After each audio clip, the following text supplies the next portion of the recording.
Let's get it straight now. I never fucked anybody over in my life. Didn't have it coming. You got that? All I have in this world is my balls and my word. And I don't break them for no one. Do you understand? You want to go on with me? Do say it. You don't? Then you make a move.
we hold them. This is where we fight. Persians! Give them nothing, but take from them everything. And that is exactly what we're going to do. I know I got the Fandom Menace historian avatar on today because this journey started with me while I was the Fandom Menace historian. Guys, please check out my other channel, author Stephen Walton. I much appreciate you. Welcome to Lodonis Dragonstorm channel. I appreciate y'all. Thank you to all my new subscribers. Sorry about the background noise. There is no way I can turn this AC off. My kid would kill me. He's trying to sleep. I want to say hi to the chat. Yeah, what's up, Abby? How you doing, sweet? Aren't you supposed to be working? Why aren't you working? It's good to see you, sweetie. Thank you so much. Tim's Talk is here. What is up, Tim? Another great person in this community. Guys, please check out Tim's Talk, his YouTube channel. That's a great up-and-coming creator. We support up-and-coming creators around here. That is how we do this. And also, Abby, I need to get a link to your TikTok. Your TikTok's blowing up, and I want to help keep that going. Thank you to every person here. Thank you to every person lurking, and I greatly appreciate you. So I'm going to give a quick overview, and I'm going to cut this up into chapters when I'm done with this live stream tonight. Quick overview of my intent. Your what? Your wrist. What the? You ain't text me and tell me this shit. What's going on? All right, just tell me this. I'll talk to you. So I want to give a quick overview of my what I plan on doing moving forward with my channel. I am less than 2,000 watch hours away from monetization. I was thinking about going the shorts route, but it's like 10 million minutes. I put out some good shorts, and thankfully my TikTok's growing. I usually use that content over here, but I don't think I'm trying to hit 10 million. I'm going to go for that 2,000 watch hours. So I'm going to be doing live streams about building your empathic armor. This series is for everybody. This series is for those of you that are going through no contact. This is for those of you who, are fighting with a lack of self-worth because the type of abuse that we suffered, it damaged us. It trained our minds to think in negative terms, to fight or flight and anxiety, constantly having to question ourselves. It changed our body chemistry, living with that, the adrenaline, dopamine, highs and lows, and also spiritually. For those of you spiritualists out there, this does affect us on all three levels. That narcissist was not only literally draining you of your life force. They weren't just taking your money. They weren't just taking your worth. They weren't just, living off of your emotional reactions, your reactions to their stupid insanity and craziness, their lies and their bullshit and their smearing. It isn't just that. It's also a spiritual connection. These demons are literally sucking the life force out of you. They create a connection with you that... Oh boy, Abby, you texted me already. But they create a connection with you that changes you on every single level, every plane of your existence. This is coming at narcissistic abuse recovery from a spiritual perspective. And I want to give a special shout out and a thank you to every one of my religious cats out there that have that are continuing to watch my content, supported my channel, even though we may view things differently. I'm kind of a universalist. I look at there's no wrong path. Like every path to God is the right path. And those of you that are out there supporting me and have a different way of looking at things, I'm pretty damn sure that this series you're going to be able to apply that to your religious teachings, your religious beliefs, your spiritual beliefs. I'm very confident in that. This series, Building Your Empathic Armor, is about reclaiming yourself, staying no contact, learning how to be you again. Getting through the highs and the lows that you go through, the depression fits that you go through, getting through that hoovering hobgoblin constantly fucking with you through third parties, smearing your name, all of the awful shit that toxic, nasty fucks put you through while claiming, I'm a victim. All I did was cheat on you. My narc said, all I did was cheat on you, you fucking bitch. Damn well you've done a lot more than that. And then, and the smearing part, she went as far as to say she was going to go talk to my son, my older son, has my grandson, the narcissist she triangulated me with, Bill Alexander of Smyrna, Delaware, threatened my family in Pennsylvania. This is, it's BackDoorBills, y'all, very effeminate men. They look to act like they're a tough guy, but they're not. They're actually, they're closet homos,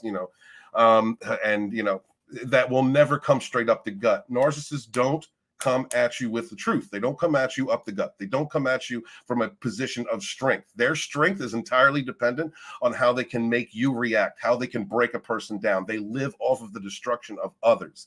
That is their only strength. And when we take our power back, we are stronger than they could ever be.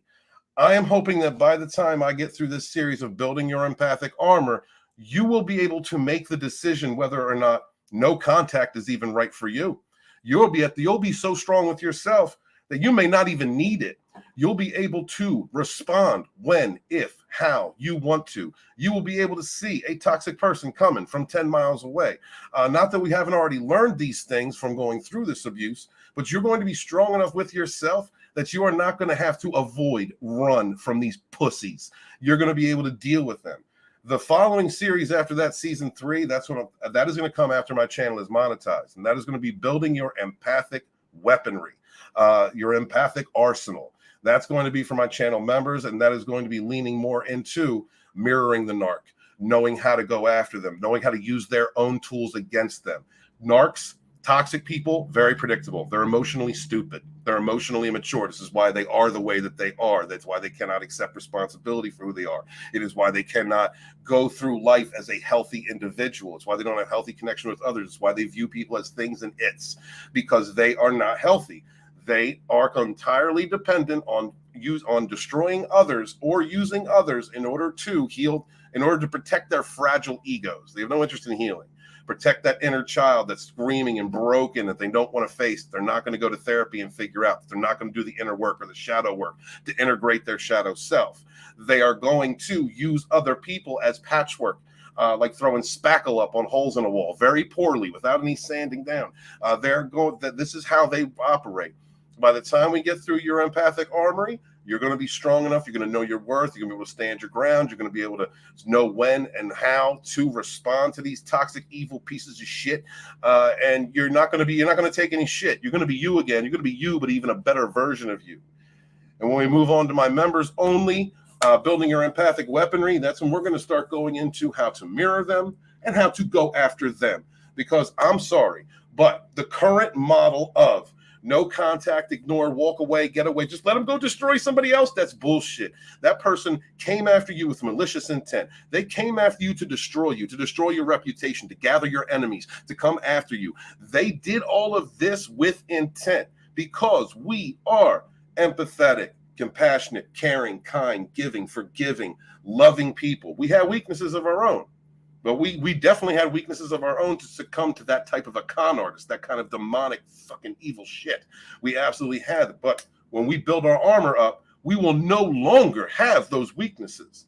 We will be strong enough to repel any toxic trash that comes our way. And at that point, it is up to you, my brothers and sisters, whether or not you want to go after them, whether you want to become a narcissist hunter, you want to hunt those dark empaths, you want to heart those cluster B pieces of shit, because it's not hard. It's not hard. Now, I'm not veering too far into sociopaths and psychopaths. I'm learning more about those conditions. My ex was a narcissistic sociopath, but I've got a pretty good handle on that. I've been tricking this bitch for weeks now. Yes, I have broke no contact because I don't need it no more. I'm also going after the fucks that she collected to come after me. I'm going after the asshole that triangulated me. You're going to talk shit about my elderly parents. You're going to try and come with my elderly, you pussy fuck, you piece of shit. You taking it in the ass homo closet fag piece of trash. You really think you couldn't? That's why you never came at Walton. That's why you never stepped. That's why these people are keyboard warriors. That's why they hide. They can't come straight at Walton. They can't come up the gut at me. They don't know how to handle it. They wouldn't know how to handle it. You know what happens when you confront a liar? Y'all know what happens when you confront a liar or a toxic piece of shit on the street. What do? They cower. They piss themselves, or they act smarmy. They act smarmy and hope that illusion of them of that false strength is going to help them out, but it's not. It doesn't. Not when you start knocking teeth. Also, I'd like to say there is a difference. Today's society is trying to teach men not to be men. They're trying to effeminize men. They're also trying to teach women that they're not women. That they're trying to masculinize women. There is a strength. There are strengths and weaknesses to both of our sexes.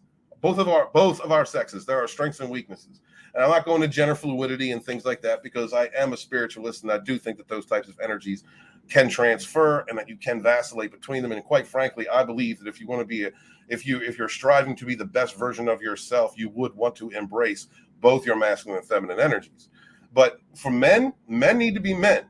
Men are hunters. We're gatherers. We are people that protect. We're the strong backs. We're the ones that protect the tribe.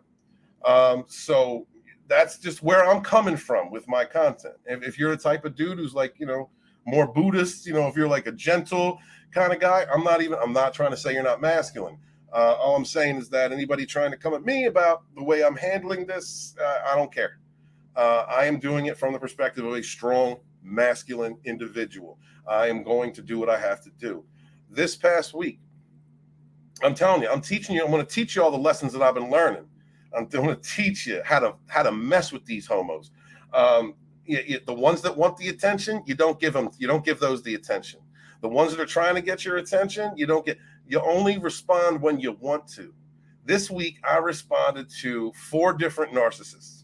4 different. There's a lot in my community. The indie sphere that I came up in's got a lot of narcissists and a lot of cluster B pieces of shit in them, and I didn't know how to deal with them before. My way of dealing with them was just like backing away, just like I don't even know what to do with you. And that is not, to me, that is not heroic. That is not honest. That is not straightforward. That is not me. So going through what I have gone through, learning the lessons that I have learned, being able to deal with the things that I have dealt with, I understand. Narc X, like any other narcissist, does not want to be exposed for who they are. I have been shouting the truth so much. And mind you, some of my content comes from the stories that I hear. I'm going to get to the chat in a moment, guys. I love y'all. Some of my content comes from the stories that I hear from other people. And sometimes they may be influenced by a past memory or something that I went through. But some of my content is not about Narc X. It is not about Narc X or Narc X's favorite homo. It's really not. But from a narcissist perspective, because they enjoy that attention, they love that negative. They love the devaluation stage. They love the part where they're triggering you, where they've trained you to act in reactive abuse, or they're that negative. They love to see a loathing. They love to see a hurting. They love to see it just like pining for them, waiting, begging your abuser to come back. They love all that negative shit. What they don't like is being exposed for who they are. So I know that the Narc X loves that negativity. She's watching the videos. She's looking at everything. They love that negativity. What they don't like is the truth, the honesty of it, what's being told. And also, when you remove supply from a narcissist, they begin to go into panic mode. It's like starvation. So anything that you say is about them. Remember, everything from a narcissist point of view is about them. Like everything, every other person is an object, and everything is about them. So it actually got to the point where my narcissist was texted me the other week and begged me to stop. No, honey, no. Not after 2 years of what you did to me. Not after the heinous, malicious, nasty shit that you did to me. Not after the lies. Especially not if you think accusing me of sexual assault, if you think that threatening my parents, if you think that going and talking to my son and spreading shit is going to stop, now you're wrong. I'm gonna monetize that ass. I am monetizing that ass. That's it. The whole world's gonna know. And the same thing for every one of you flying monkeys, every fellow toxic piece of shit out there. I am going not only to survive and thrive. I'm not only growing stronger. I'm going to call you out everywhere. So stop threatening my family. You can stop, because I ain't going to stop. It ain't stopping. Y'all are cowards. Y'all know you narcissists. You're cowards. If you had any balls, you'd have already confronted me. All right? Your backdoor bill boyfriend, I had plenty of chances to come at me, had plenty of chances to talk to me, had plenty of chances to come at me like a man, like a real man, and never did, because he's a pussy. Just like you and every other narcissist. I am going to not only stand up to you, call you out, I'm going to monetize that ass. Everybody know who you are. Everybody going to continue to know who you are. How many times on Facebook have I tagged every single one of our friends? You made the mistake of fucking with somebody that's known you for 25 years. I know your ex-husband. I know your kids. I know all our mutual friends. You ain't escaping this. So quit your shit. Stop threatening my parents or I'm going to come at you harder. I am not only going to stand up to my narc, but while I am doing that, I am going to teach all of you how to do it because they're pathetic. These toxic people are pathetic. They're stupid. They're emotionally immature. Doesn't matter what level their IQ is. Doesn't matter how successful they are. Doesn't matter how many subs they have. Doesn't matter what career path they have. Doesn't matter if it's a narcissist who is just a drug-dealing, drug-using piece of trash, or if it's a narcissist who attains money and so they can have the power to destroy other people. It doesn't matter what type of narcissist they are. In my opinion, they're all weak. They're all emotionally immature. They're toxic and predictable, and you can defeat them all the time. I'm doing it right. Y'all don't know. Papa Cotton in the chat. Papa knows a lot of the players in this game, dude. Wait till you see how I play these stupid fucks. You see how I play Daytona? DBS is like, Walton, please let me suck it. Please let me suck it. Please let me suck it. I ain't even touched Death by Saber. Who would I fuck with? The dumb one, the angry one. And it burned him up, didn't it? That's how I'm playing this game. Sheila didn't think I'd come at her, did she? Sheila out there hanging out with them other narcissists. JDA wants to suck my dick. And all those motherfuckers out there trying to mess with me. And what happened? I slapped her down and the bitch went away. Same thing with Tommy. I told that bitch the one time Tommy had the balls to say anything in public to me, I told that bitch to shut up and sit down. And what did that bitch do? He shut up and sat down. Toxic people are easy to fuck with. I've always been smarter. I've always been stronger than any of you. You took advantage of my kindness. You took advantage of my compassion. You took advantage of my forgiveness and everything that was good in me. And you doubted me and you tried to crush me and you tried to get me to kill myself. All you toxic YouTube stupid fucks tried to get me to off myself. Piggybacked off NarcX and her backdoor bill to try and get me to kill myself. Well, I am not only regaining my strength, I will come and get each and every one of you on my terms, my own terms, and when I choose. And while I am doing it, I am going to teach all of these narcissistic abuse survivors, people who have been through shit caused by trash like you, and I'm going to teach them how to be strong. And then I'm going to take it a step further, if they so choose, and I'm going to teach them how to hunt you. You are now becoming our supply. So I want to say hail to the chat real quick and hi to everybody else. I see Abby. You breaking yourself, girl? What is I'm just not? No, you can't do that. Fangirl is in the chat. What is up, Fangirl? Hail to you. Thank you so much for being supportive of me, this channel, helping this channel growth. I greatly appreciate you. What is up, Ruth? Hail, baby. Thank you so much. One of my first subs, man. Thank you so much. Yeah, it's good to see you too. I'm doing well. Hope everything's going good across the pond. One day I plan on visiting the motherland. And because I want to see a lot of the megaliths, a lot of the megalithic structures over there. I'm all Brit. I am Scotch, Irish, and British. I am 1% North African, honey, and it's all in my dick.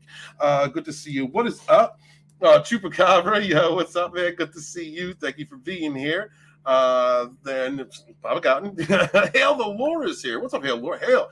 Can't stay, but I wanted to stop wanted to drop by and support for you and everyone here. You guys are awesome. Keep it up. Thank you so much, Hail the Lore. Great YouTube channel.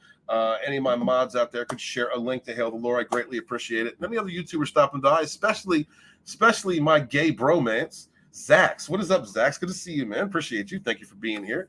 I know I'm a little cunty tonight, but I promise you, tonight's episode is going to be about grounding. Because that is very important, guys. It is a very important part. It's a very important part of what you are doing. Let me make sure I don't want to miss anybody else. Thank you, all you guys. Thank you guys so much. I have the most dislikes I've ever had on my live stream from Wednesday. I wonder who that was. Well, Zax, there's a lot of toxic pieces of trash out there that do not like the author. It's a shame. They want to suck my dick. I can't explain it, Zax. I don't understand it. That's why I do the gay play thing, because I don't care. I'm not gay. I don't give a shit. It's funny.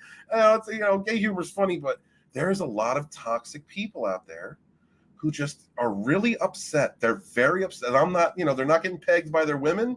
and they want to suck. Well, JD wants to suck my dick. They really want to suck my dick, and I don't understand. I don't get it. It's what it is. We're going to. You got to drop links, Ruth. I don't do that. Okay. Papa's not dropping links. Not problem. Papa is managing. He's the managing moderator here. Papa don't take no shit. That is a man right there. That is proof that you can be unyielding with your opinions. You can be a strong individual. You can have differences of opinions. You can stand up. You can be ignorant as fuck. But when it comes down to who you are morally, there is a dedicated line to friendship, loyalty, and I respect that. Thank you, Papa, for being here. So tonight I want to talk about grounding. Your empathic steel-toe boots. All right.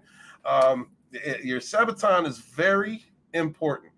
You cannot do anything, guys. You can, especially going through cycles of abuse, cycles of toxicity with other people. You cannot move unless you got those boots on, unless you got those armored steel-toed boots.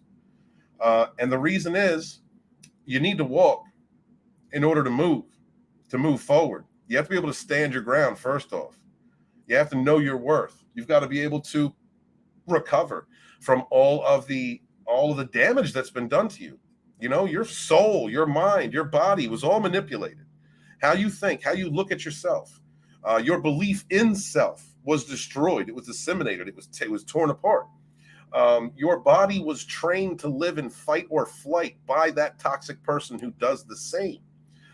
You were taught to not only excuse, but yearn for your abuser, to think that they were the light, that they're the only person that can save you. Think you at some level, your spirit was screaming at you. Your intuition was screaming at you. This is a red flag. Stop. This person is evil. Stop. But we didn't listen because we believed the lies. We believed the future faking. We believed the mirroring that the narcissist did to us to project that they were someone that they were not. And we believed that lie so much. We looked at that as like a twin flame. We believed that manipulation so much that we just kept going back to it. It is what it is. I did it so many times. I'm talking about straight beta ass simp bullshit is what I did. Me, of all fucking people. I left my balls outside, and I kept chasing my abuser. I kept believing in, inviting her down, pay for her to come down here. Everything that you could, I did it. She cheated on me mercilessly with all nasty dudes. All right. She cheated on me with a dude who is running from the feds. He gets tow truck driving jobs where he can. His girlfriend is a nasty meth coke whore in Chester, Pennsylvania, and she was cheating with him just to get supply. All right. I mean, like, I'm lucky I don't have AIDS. I'm lucky I don't have STDs. Which goes into why I tell y'all, like, thank God you didn't get STD. And I've unfortunately read stories from people in my comments or interacted with people who have caught STDs from their narcissists because they have no respect for their bodies, no respect for their sexual energies. They're all about being a whore. These are things that make us as people, as individuals, doubt ourselves. We get mad at ourselves. Part of the whole forgiveness aspect of narcissistic abuse recovery is not just it's not just I forgive you for everything you did. It was like, sounds like pussy shit to me anyway, but there is validity to it. But part of it is really having to forgive yourself. I had to forgive myself. I didn't turn around until I forgave myself, until I was able to say, yo, I let myself down. I did some really cuck beta shit. I really allowed this nasty ass drug whore to drag me through the mud, to destroy my rep. She was out there reckless for a year, talking trash online, doing live streams, talking trash, being a dumbass, sucking off BackDoorBill off camera because BackDoorBill was intimidated that I was eating her snatch when we had a stream a year before when we were live. Just the most insecure shit. It's a cycle of insecurity. It is a cycle, and you get caught up in it. You have to apologize to yourself from that. You allowed, to an extent. I understand. Look, we I need to reiterate this a lot because some people come at me and say it's not my fault. Well, part of it is our fault. And it depends on if you're dealing with a narcissistic ex. If you're dealing with narcissistic ex, let me put it that way. Some of it is our fault. We chose to ignore our intuition. We, at some point, chose to believe more in the lie that was being sold to us than we did our own common sense, our own heart. Now, people come in different backgrounds and have grown up in different ways, and I'm learning about different things. Like Abby, she's teaching me. She has a narcissistic father. My friend Wes Moody has narcissistic parents. You know, we all come from different backgrounds. But at some point, you know, when you're dealing with a toxic person, you're dealing with a narcissistic ex, you've got to say to yourself, enough is enough. I didn't say enough was enough until I was at the point of blowing my fucking brains out. Nobody should ever be brought to that point. And nobody should ever let themselves get to that point. For me personally, it took an entire cluster of YouTubers, flying monkeys, people harassing me on and offline. I mean, an entire community of toxic people. JDA wants to suck my dick. A whole fucking community of toxic people that to all crashing down, hoping that I would blow my brains out. It took that last ounce of defiance in me, and I came back with a vengeance. We can all come back, but in order for me to get to that point, I had to forgive myself. You got to. Forgiving yourself is like this. One of the things that a narcissist does is say they're sorry, and they're not sorry. And some narcissists, because there have been moments, maybe my empathy was getting tricked, I'm not sure, but my narcopath, there were times when when I thought she was being honest and being apologetic and being sorry for what she was doing. Yeah, it's probably all bullshit, but you know, it's like at this point, I don't even care. You know, the difference between a toxic person, you know, saying they're sorry, looking for an apology, or forgiving themselves is that they don't learn from it. They just continue to do the same shit on and on. They continue on. I don't know how many times my narc said, you can trust me and I'll prove it. I've done it before. Bullshit. I've seen your list. I know the list of broken men behind you. They're homeless, broken, sick, some of them dying. You destroyed those men. You ain't sorry for nothing. You ain't sorry for what you did to me. When we forgive ourselves, you have to commit. You have to commit to never letting it happen again. You have to have the strength to say, I will never allow this again in my life. And it doesn't matter. And the only way, you can't move on to another relationship. You can't move on to another person. You can't sleep with another person. You can't get through. You can't do any of that. You can't do any of that till you're healed. And healing, getting to the point of forgiving yourself, getting to the point of feeling your strength comes from being able to stand on your own 2 feet. Being able to ground yourself, being able to accept who you are, what happened, and stand on your own. You need to be able to meditate. I meditate quite often. Meditate if you have to. Say mantras. Go for walks in the park. Get out. Work out.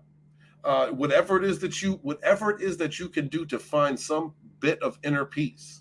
I was speaking with one of the people that I've been talking to on TikTok just tonight about, you know, she feels very broken. She's like, I'm completely broken inside. I don't know like how to stop thinking about my abuser. I don't know. And I told her, I said, you got to break that cycle of thought. You've got to, whenever a negative thought comes in your head, you need to reaffirm it with something positive. When you start missing that abusive piece of trash, you need to start saying to yourself, that was an abusive piece of trash. And it's going to be hard at first because you were trained to look for that abuse. You were trained to think that that abuser was your one and only, your savior. You were manipulated at that point. There's a certain point where, at least where I look at it as far as self-responsibility, we have to take responsibility for, you know, ignoring the red flags and accepting the abuse and going back. We have to take responsibility of that, but we are not at all responsible for the acts, the lies, the cheating, the triangulation, the devaluing, the fake love bombing, the future faking. We are not at all responsible for any of that evil shit that person did. That person chose to pull that evil shit. An empathetic, caring person would have not done any of that. There's a difference between, two people not working out. There's a difference between a couple just not working out and one person in that couple, because I don't think narcissists are never in relationships. They're only in a relationship with themselves. But a toxic couple, when one of those people is only there to feed off you, like you're an object, like you're a supply. That's all you are. To protect their fragile fifis. That's all it is. That recovering your worth comes from creating your strong boundaries too. Standing on your own 2 feet, grounding, calm. Listen, y'all. The trick to dealing with these toxic fucks is knowing when, how, if to respond. It's so easy. God, I can't wait. I can't wait to hold these I can't wait to hold these shows later when I've learned so much. This first step in getting to that point is affirming your boundaries. Right? Your boundaries, first off, your boundaries are the first indicator, the very first indicator of the type of person you are dealing with. Okay?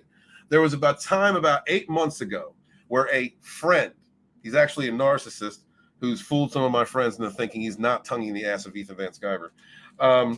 I asked him, he came on a thread that I had on Twitter while I was promoting my book, and because he doesn't like anybody else's success, he secretly hates everybody because he's insecure. He's a big tough guy, and because he really hates some of the people who have been successful, way more successful than he has ever been in his life. And some of these people are individuals I'm writing about in my book, The Phantom Menace Volume 2. He came out on Twitter and just started attacking the book and started attacking people that I tweeted out to that I'm writing this book about with really nasty shit. And I asked him around the problem as far as he was concerned was I asked him in a private group where there was like only 8 of us and we're all close friends not to do that. And he flipped out, never forgave me for that. Lied to me, smeared me, created a whisper network. He actively worked against me, copywrote something I owned, which I let go. It's insane. These types of people exist everywhere. Their fifis are very fragile, and it is this all happened while I was going through narcissistic abuse already. So it was just like another monkey, another person piling onto the abuse. Your boundaries are very important because he then tiptoed over those boundaries in other ways. He then avoided that boundary, but came at me from other directions and tested other boundaries. And because I was a friend, because I loved him, because we had spent years together, I had helped him build his channel. Well, he built his channel, but I helped along with it and promoted him for years. His answer to being stood up to was to make friends with my enemies, Ethan Van Sciver, and then begin to subvert our mutual friends. And now he's got all our mutual friends whipped up in this game right now where he has them attacking his butt buddies' friends without them even knowing it, doing the dirty work for somebody that even they hate. It's a sick situation. Your boundaries will tell you exactly who people are. Somebody crosses your boundary, you tell them, that's my boundary. You don't cross that. The same person, the abuse victim that I was talking to tonight, we were talking for a little bit. We were flirting, harmless flirting a little bit. And then I said, baby, tell me something, baby. Baby is the term that I use. She asked me not to use that. That's her boundary. We don't know each other well enough. And I said, I respect that. And I promise that I won't let that affect our interactions if you promise to keep being open with me. Because that is exactly how a human being should deal with another human being. With respect, empathy, love, compassion, understanding. That is how kindness. That is how you're supposed to interact with people. Good people. Reaffirm your boundaries. That's your first indicator. Your first indicator. Someone is an habitual line stepper. They are a piece of shit. If they do not respect your boundaries, they do not respect you. That's the first step. That's your first step. You put them boots on. You put that empathic armor on, you put on them boots, and you say, this is my boundary. And if somebody crosses those boundaries, that's it. You let them know once. They do it again, that's all it. No, then you know who that person is. And by the time I teach you how to build your entire armor set, you will know if, when, and how to respond to that. Because depending on the type of toxic person you're dealing with, you might have to smack them down. Grounding is important.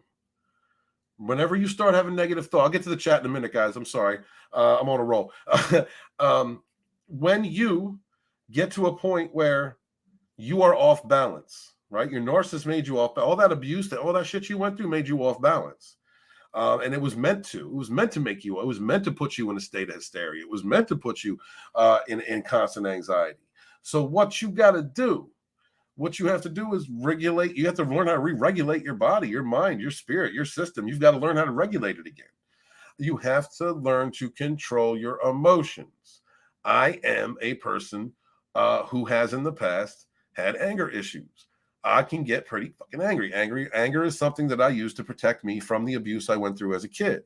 And so toxic people, and I just, going through this journey has taught me a lot of things because I recognize that in the past, toxic people have provoked me to get me to that point so that they could get their supply. They could get the reaction that they wanted. Now I understand you have to have control. Don't react, respond. Reacting is doing what someone else wants you to do. Responding is doing what you know you should do or what you decide to do. You've got to have control over your emotions. You've got to regulate that. It's going to take time. No contact is absolutely the way to go, no matter what avenue you decide to take, however you decide to heal, however, whether you're going to get away from that hoovering hobgoblin, that toxic piece of trash, that woman that's filling every one of her holes in some vain attempt to feel something left inside her soul, whether you're dealing with a backdoor Bill who acts like a big tough guy in public and talk an awful lot, but he's actually a meth head who takes it up the ass in secret. It depends on whatever type of narcissist you're dealing with. If it's a narcissist that gives you that 1,000-yard stare, that smarmy look on their face, they're staring at you with that smile, waiting for your attention because all they want to do is suck you off. Whatever type of narcissist you're dealing with, whatever trash it is, knowing how to respond. Oh, God, guys. It gets to be fun. Mirroring narcissists get to be fun sometimes. You have to have control over yourself.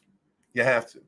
I had to learn how to control my outbursts. And now that I have, I'm using them for videos, for TikTok shorts. I mean, for YouTube shorts, for TikTok videos.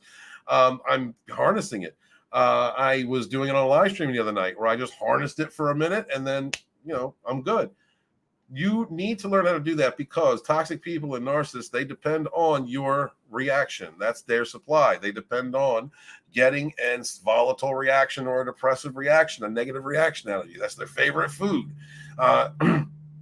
So you've got to do that. You've got to ground, meditate, go for walks, work out. That will help you to reaffirm your boundaries. When you begin to have negative thoughts, stop that shit. Oh, I miss my abuser. I wish they would just come back and stop sleeping with other people. No, I do not miss that whore. She is a lying piece of trash. He is a person who's abused me, or she is a person who's abused me. You need to start thinking in those terms. No, use anger if you have to. Anger is more constructive than depression. Every time you start thinking there's a shining bright light inside that person who treated you like garbage, cut that right out. Stop with that. You got to start telling yourself over and over again, it wasn't me, it was them. That person has no light. They are a black hole. They are a demon. They are here to suck the life out of you. They have a contract with the devil, which states if that person is not spreading their damage, their evil, and creating more broken people, then the devil will come after them. How many times, for those of you that have been through this, have you seen karma come back and hit your narc? Karma comes back and hits your narc. Trust and believe. Like I said, mine was crying this week. Oh my God. Please stop telling people the truth. No. It's crazy. so upset because I've been telling the truth and been outspoken for so long. That's when the whole threatening my parents started. That's when the whole lie going, I'm going to go to your kids and see how they feel about you doing that. That's when all this started. As if she, never mind. But that is the reaction you're going to get when you stand up for yourself. When you go no contact. Going no contact is very important. It's the only way that you're gonna heal. All right. It's the only way it's going to heal. Toxic people know this, which is exactly why, in my case, I had toxic, narcissistic cluster B pieces of trash coming at me from all directions, because they all wanted a piece of the pie. They all wanted a piece of the supply, and they were working together to try and get me to kill myself, to off myself, and it's going to keep going. It's going to keep going until they realize that they're my supply now. They're my food now. I'm playing with them. And you'll be able to get to that point if you so choose. But if you can't, if you've been so broken, you just got to move on, and you just move on. No contact early on in the stages, absolutely important. If I did not go 8 weeks no contact, I would not be where I am now.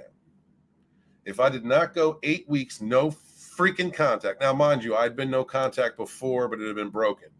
You know, she's a hoovering hobgoblin.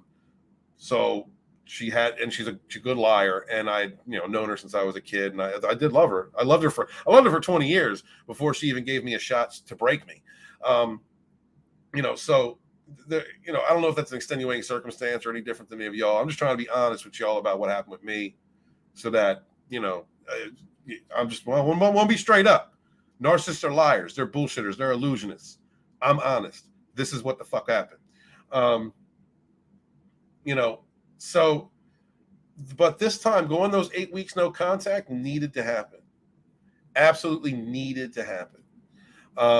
Some people it may take 6 months. Sometimes people it might take a year. Some people it might take longer. I mean, I don't know. Some people might take the rest of your life. And I understand if you've been, 2 years of my life was destroyed. 2 years of my life.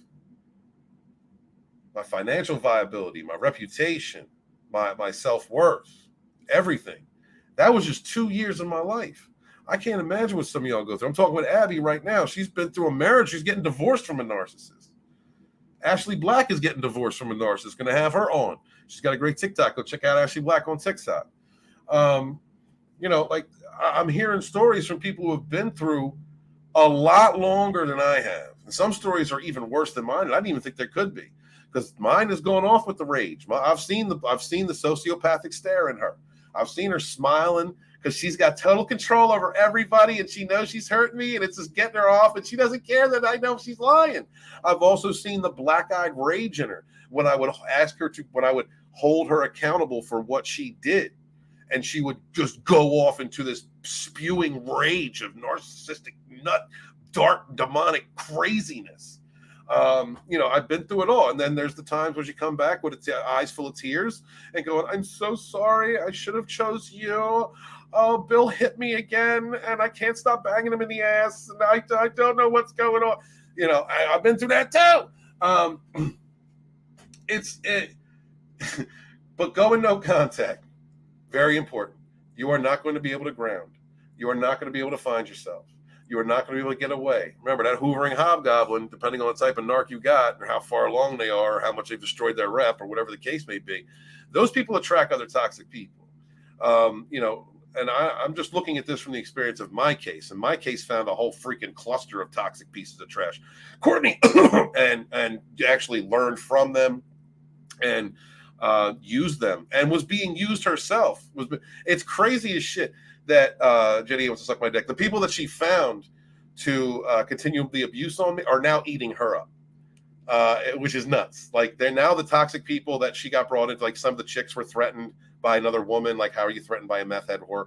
And some of the other toxic dudes, like, they don't care about her. They don't give a shit. She was something to be used to hurt me from other people that were trying to hurt me. And now I am seeing how they're beginning to destroy her too.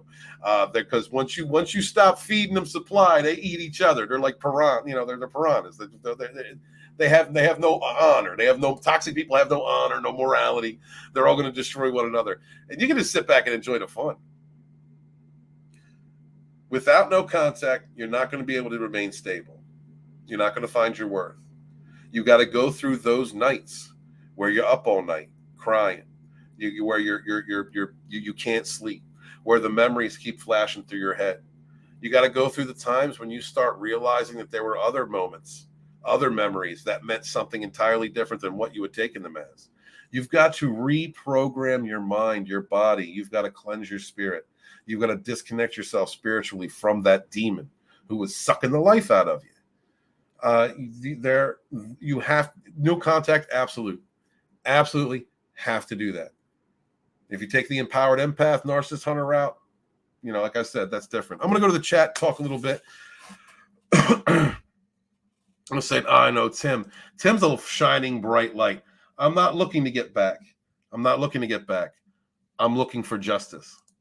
All right, let's go up. I understand, Tim. I understand. But you know what, Tim, whatever direction you had to go in, and that is probably very healthy for people who cannot fight back, who cannot be a hammer of justice, who cannot do that.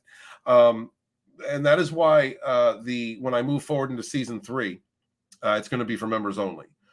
Building your empathic weaponry. That's narcissist hunting. That's going to be all member channel stuff. I'm going to continue, though, reaffirming absolutely no contact, walk away. The current model of the popular model of dealing with narcissistic abuse is valid because it works. And I'm going to be there to support those people because not everybody has the same. We're not all built the same.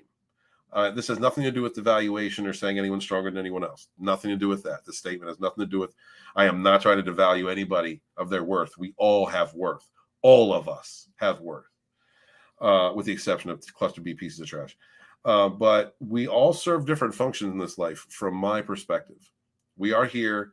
We came via source here to walk different paths.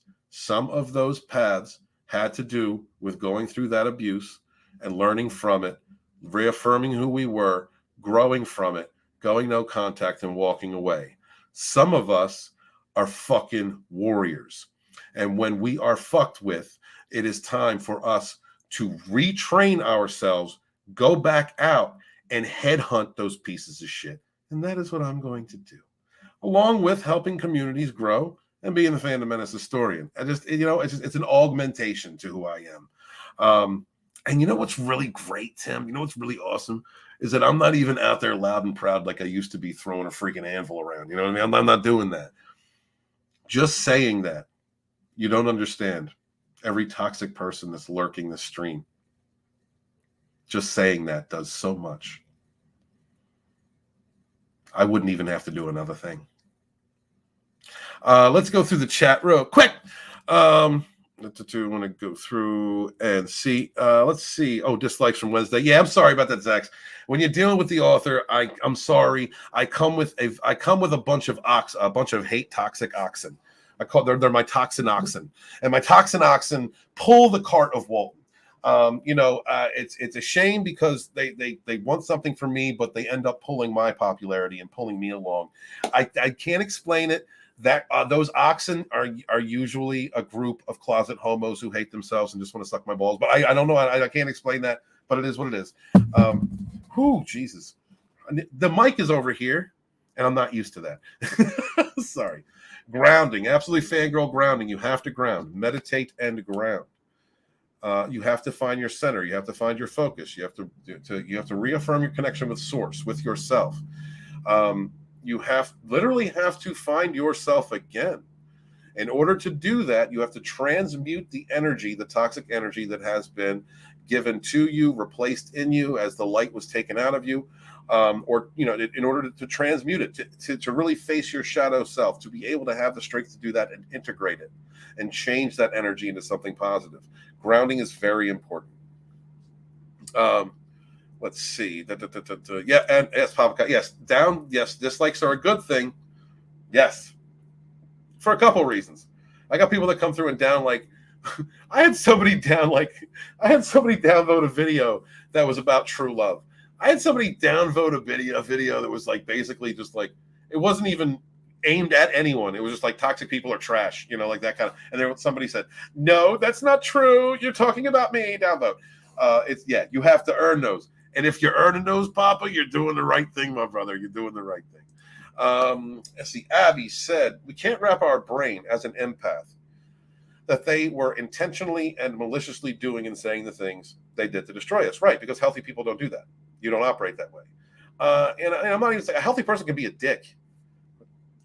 A healthy person can be a dick, okay? A very opinionated, hard dick.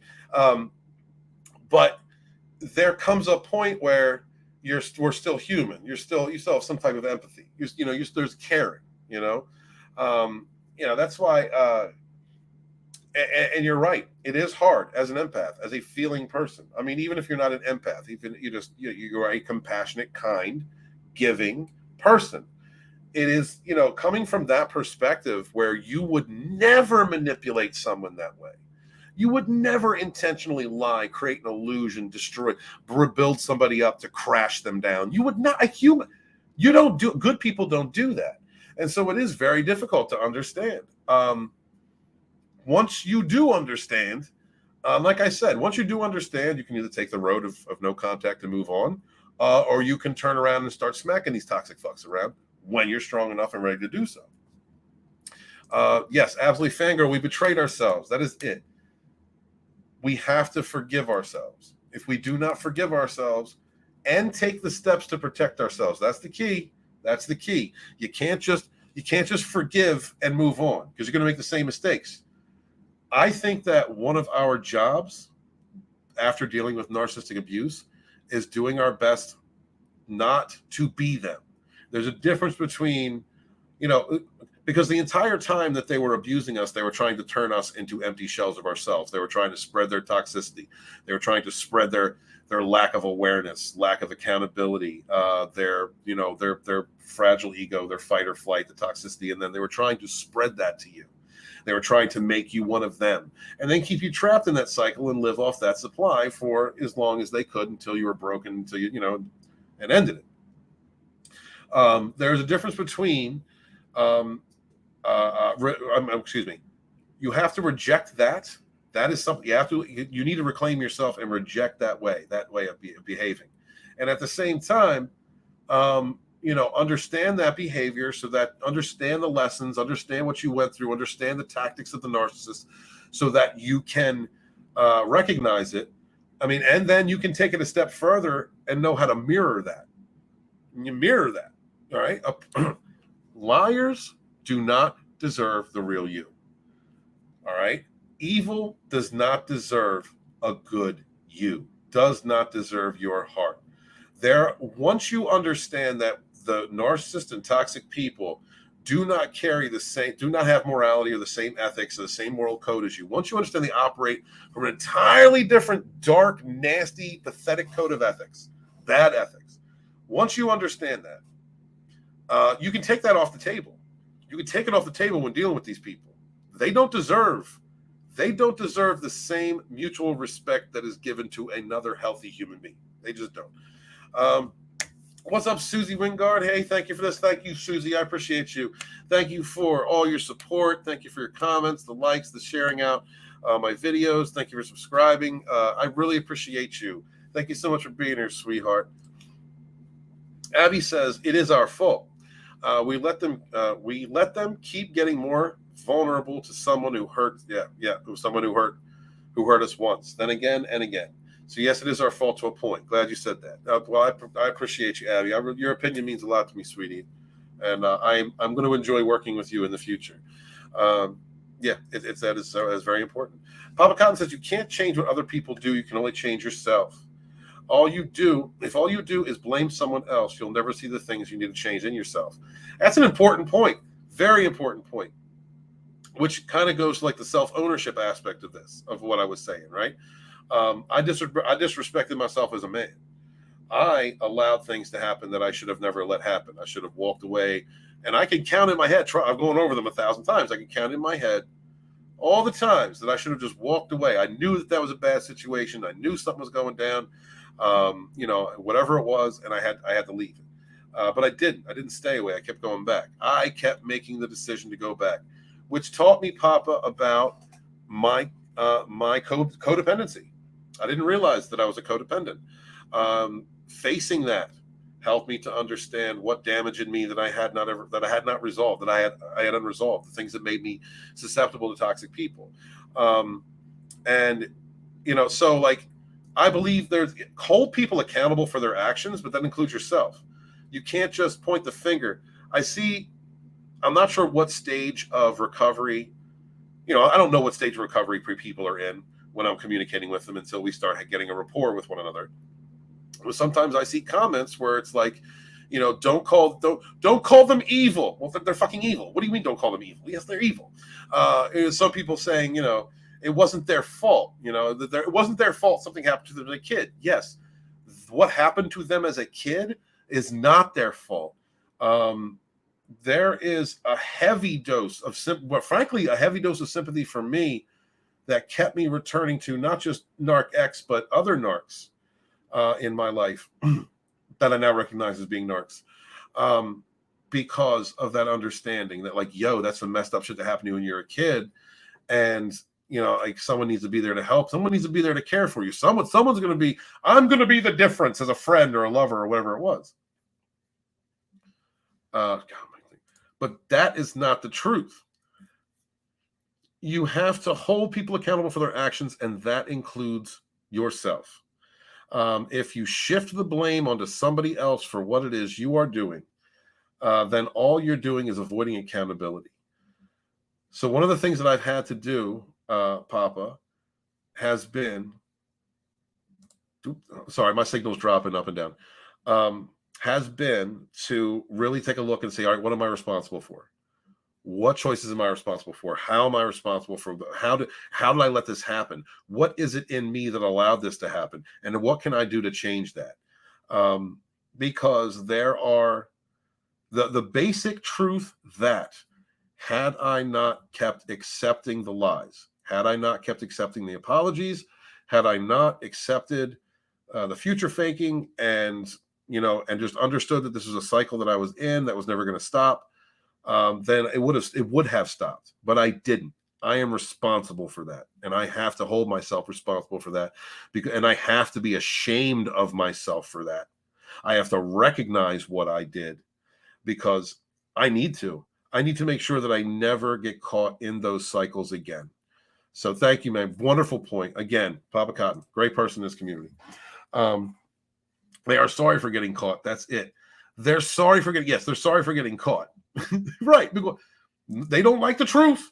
Don't say the truth. Don't tell people how it is. Don't tell people what happened. Oh my Lord. That's the one of the things that my videos recently I've been talking a lot about has been, shout it out. Shout out the truth. It don't matter. Look, Susie, after everything we've been through, all right, everybody already thinks we're crazy. All right, because we were, let's face it, we kept going back and thinking the abuser was our savior. But all the shit that we put up with,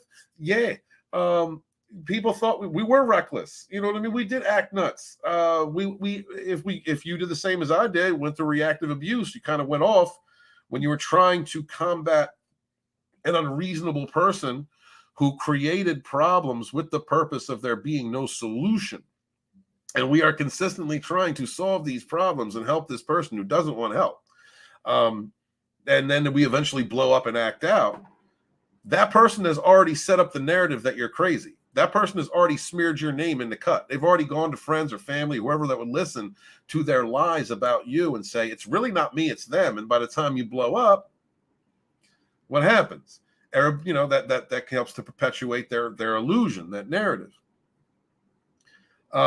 So from my perspective, right, own it. Because a lot of my content, a lot of the way that I've gotten through this has been own your shit. Own your shit. Narc X used to say, own your shit all the time. She never owns her shit. She gets caught, says, yeah, that was me, and then never changes it. Never owns her shit. I'm owning my shit. One of the reasons I'm doing that is because it's what you should fucking do, really. You should be accountable. It's also, I don't want to be anything like those narcissists. Anything like them. I don't want I don't want to be anything like them. So I am learning how not to be from that experience. And how not to be is what you should do. God, I'm confusing myself. What you should not do is refuse accountability for your actions. They do not do that. So people already think you're crazy, right? You've been through narcissistic abuse. People already think you're nuts. So you've already had reactive abuse. Doesn't matter how long, it's been since then. Somebody can always point back and go, well, look how crazy they were then. It doesn't matter if they understand the situation, if they understand narcissistic abuse recovery. Doesn't matter if they understand. Doesn't matter. It doesn't matter, because the truth of reality is, at some point when you were going through this shit, you went nuts. You freaked the fuck out. So what does it matter?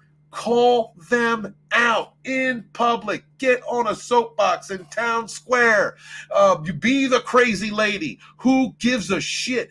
Though it does not matter what anybody else thinks. Only matters what you think. And by calling out what actually happened, who that narcissist is, what they did, how they acted, it doesn't even matter if not one person in that group believes what you're saying. That narcissist knows. And it is killing them at just the prospect of anyone knowing who they truly are. It's destroying them. So get on your soapbox, girl. You're right. They are sorry for getting caught. Don't shut up. Never shut up. He won't hurt me again. Good, Ruth. He shouldn't. He should never hurt you again. I mean, honestly, though, honey, that statement, I come from Philly. So, I mean, are you talking about like acid baths, or are you talking about you just got no contact? Like, I'm not even, when you're dealing with these people, I'm not even judging. I'm just saying, like, I don't know how to take that, Ruth. I know. Yeah. You're from across the pond. I've been watching Peaky Blinders, so I know how y'all roll. Okay. Just saying. Fangirl says they're pathological liars. They are. Yeah, absolutely. They're pathological. They live in a world of illusion. They do not accept responsibility. They don't know how to accept responsibility. The sad thing of it is, right? I think that a lot of us who are susceptible to narcissistic abuse, whether you're a borderline, whether you have aspects of a borderline personality disorder, whether you have, codependency aspects of whatever, there is something in us that was needy.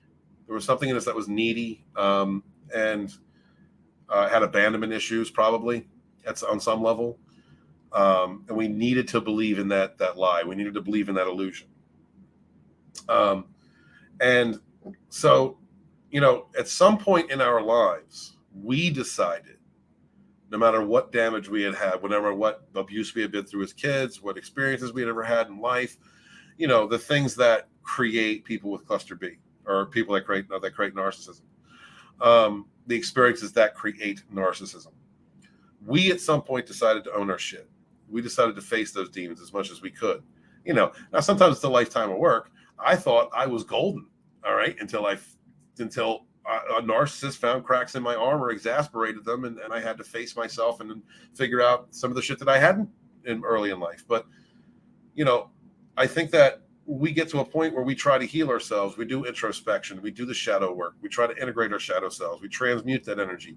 We do what we can to continue on and be good people, healthy people, or as healthy as we can be. Forever striving to be the best version of yourself. And so we get off that. We get off that path.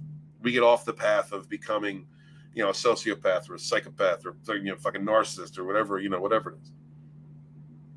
They didn't. Up to a certain point, they absolutely were victims. Just like we all got damage. Every fucking last one of us. I don't care how good a life you had, where you grew up. I don't give a shit. We all have damage in us to some degree. The difference between people who keep pushing on, who keep pushing through life and try while trying to be good, is facing your shit. Facing that. Trying to overcome it or deal with it or mitigate it. However it is that you got to deal with whatever you went through. Humans are messed up creatures. Some of us have been through some really evil shit. So at some point, we are all victims. Absolutely. But when it comes to pathological lying narcissists, when it comes to toxic people like that, they chose not to face it. They made excuses for it. And those excuses and that cowardly action, the inability to face themselves, to really do the inner work, to overcome their issues, led to them having to create a world of illusion, to create a cognitive dissonance. And that in itself, that negative action of becoming a pathological liar, leads to a number of other conditions, either an exasperation of the damage inside them, but also creates more.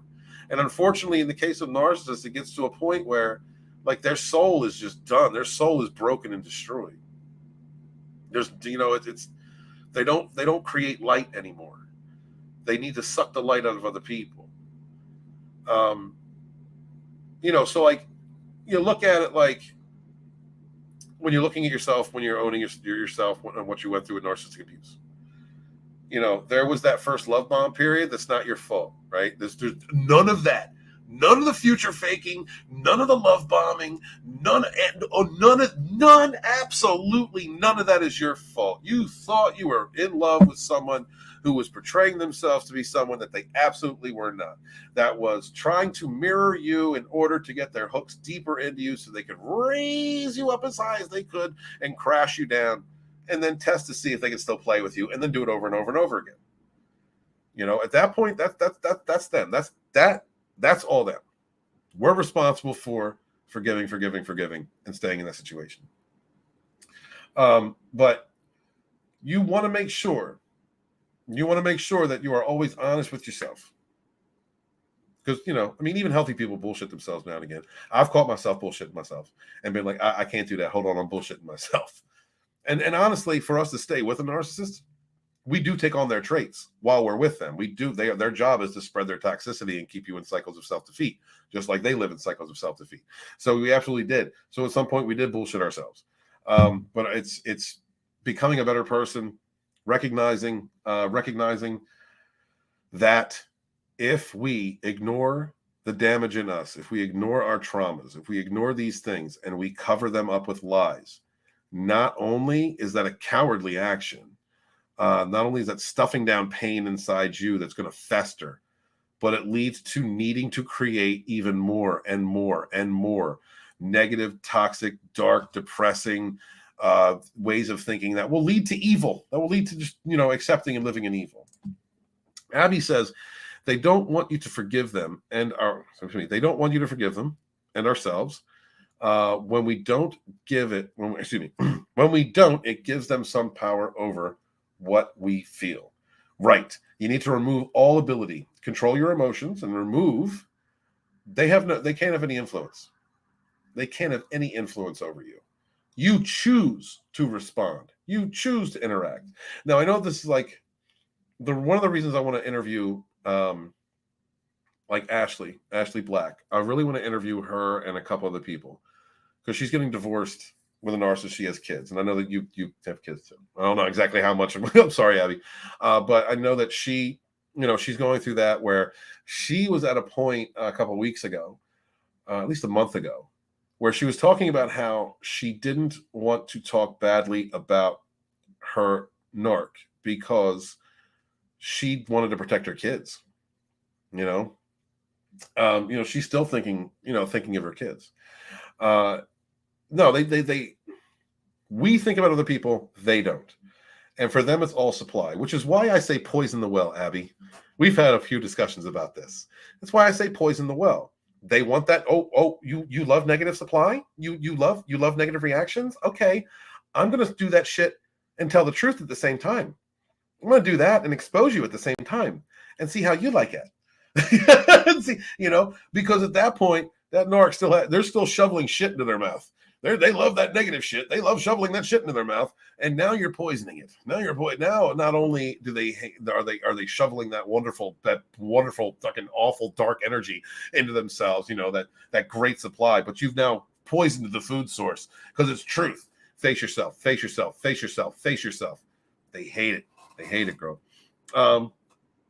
Let's see. I will give you some info on a mixture. Our abuser is triggering. Remind you tomorrow. Okay. All right. Thank you, hon. Fangirl says boundaries. Make a pact. Don't betray myself ever again. Period. Yes, girl. Yes, sister. That is what you do. That's what you do. Boundaries are the greatest things ever. They really are. And you can be a dick with them. I've learned. I'm a little aggressive, if you haven't already been able to tell. And so I'm at this point, I'm using them as to mess with people. And I gauge I'm not messing with them, I'm gauging their reactions.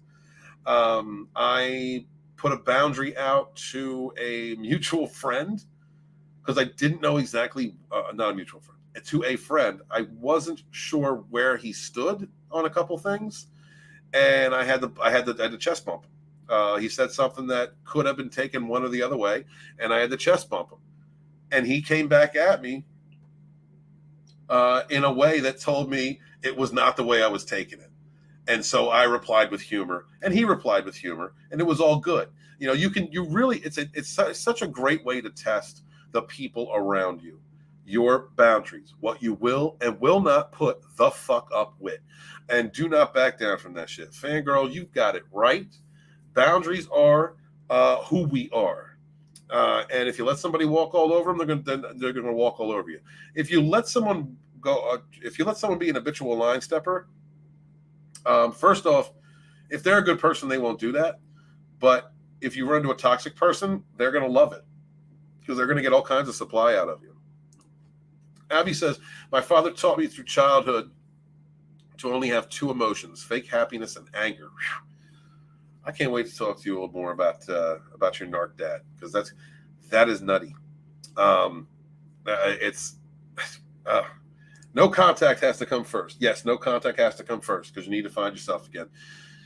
The longer that you are interacting with, especially if you're exchanging sexual energies, oh my God, until I didn't realize at the time when my narc and I started sleeping together that I was not just exchanging energies with her, but with a cluster of other low-class drug addicts, awful people. I had no idea that I was exchanging my fluids, my energies with that many people. And it changed my behavior. I didn't even realize it.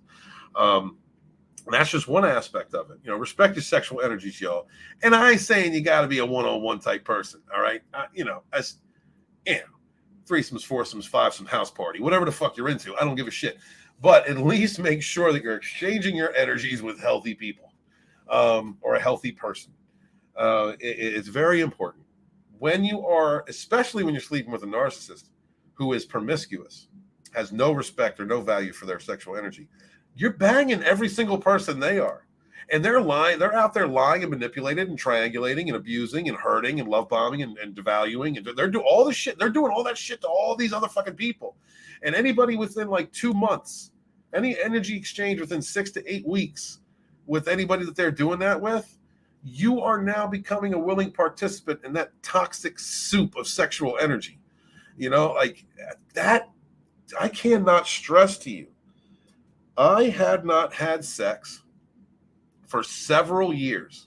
I took a sabbatical, was not having sex, working on myself, inner work, meditation, light work, integrating shadow self, working on books, working on building a YouTube channel. I wasn't sleeping with anybody for years. She was the first person I started sleeping with again. And the first thing I did was put my dick into a fucking into Chernobyl. That's what I did. I put my penis into a nuclear fucking meltdown of toxic energy. And it fucked me up for 2 years. Just what it is. Ruth says, been no contact 8 weeks. Yes. There you go. So at this point, Ruth, if you no contact for 8 weeks, you have not exchanged sexual energies, you have not exchanged willing energies. I mean, of course, is your hobgoblin still hoovering? Because they keep getting until they can't get no more. But we're at the point now where you're golden. Ruth, you're golden. Listen, you know what to do. When that nasty, toxic, awful person runs out of the next supply and has an emergency situation where they need to come back, where they want to come back and see if they can put that fish back in the bucket, if that con artist can still con you. Say no. And not even say no, honey. Don't say a word. If you can help it. If that interaction, if the action being brought to you is not a word.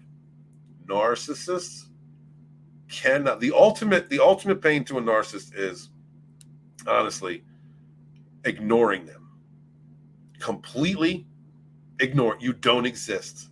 Because the reason that they reach out, abuse, and destroy others is because they need to validate their existence. So when you invalidate, when you just, that's it, I'm done, not another word, you invalidate their existence. That is a narcissistic injury they cannot recover from. They scramble away, hoping to suckle, to be a parasite to some other supply in the meantime, no matter how menial it is, because actually having to sit down and look at themselves, what they do, and hold themselves accountable for who they are. They can't do that. They only kill them. It'll fucking destroy them. They'll go into. There's a term I heard tonight. Was it a narcissistic breakdown? I'm not sure if that's the right term. It was something along the lines of a narcissistic breakdown.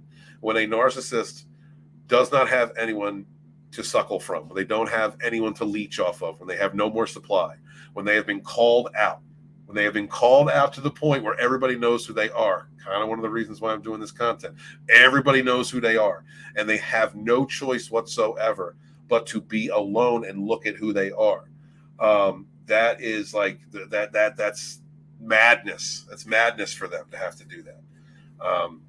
But 8 weeks, good girl. I'm proud of you. You are a tank. You are a fucking tank, girl. You are an example, Ruth. You have not only recovered your strength, reclaimed yourself, reclaimed your power, but you are now not taking any shit. You are leading by example. You are someone who will no longer in your life let your boundaries be overstepped. You are someone that will always hold your worth high. You are a compassionate, empathic tank. You are a kind person, a kind heart, who now has a set of eyes you've never had in your life. You are now wearing an armor that most people don't even understand. You will be able to see toxicity coming from a mile away. You will no longer let someone step over your boundaries. You will forever be changed, be stronger by this experience. And I am blessed, sister, to know you, and I am thankful to see this transformation in you. Hold your worth high, girl. From this day forward until the end of time, do not kneel. You're a fucking tank. Love you, Ruth. Abby says, collecting souls for the devil. Yeah, that's what they doing. Yo, so, guys, listen. I'm going to bring this shit up, Abby. I don't even care. So, I shared a picture of one of the narcissists that I was triangulated with from NarcX, BackDoorBill. And BackDoorBill threatened my parents.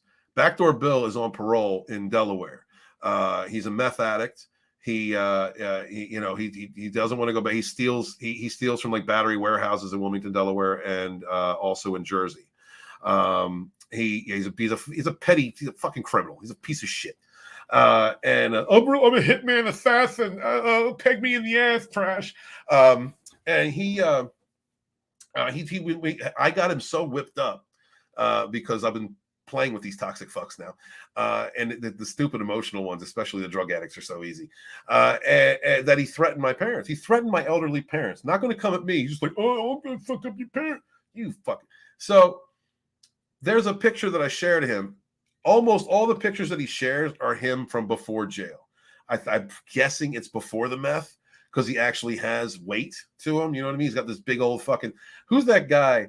Who's that guy with the big beard with the cuck? You know what I mean? The guy that has a big beard and people meme him. And, he was a cuck or some shit. I can't. Different. Sorry, guys. Different crowd. Different YouTube crowd. But he looks like that guy. He's actually very skinny. This dude cut his hair. This dude cut his face, started wearing glasses so he could look like me. He started talking like me because Trash had triangulated me with him for so long, and he's a narcissist himself, but he was trying to mirror me to be more attractive.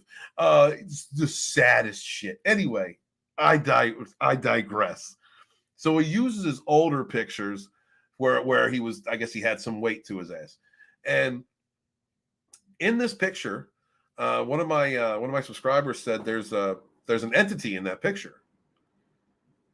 And I'm like, to me, it was just a glare of light. I thought it was a glare of light or something. And I'm like, well, let me look. I was like, well, what do you see? And I go in my comment section, guys. Go in my comment posts. You'll see it.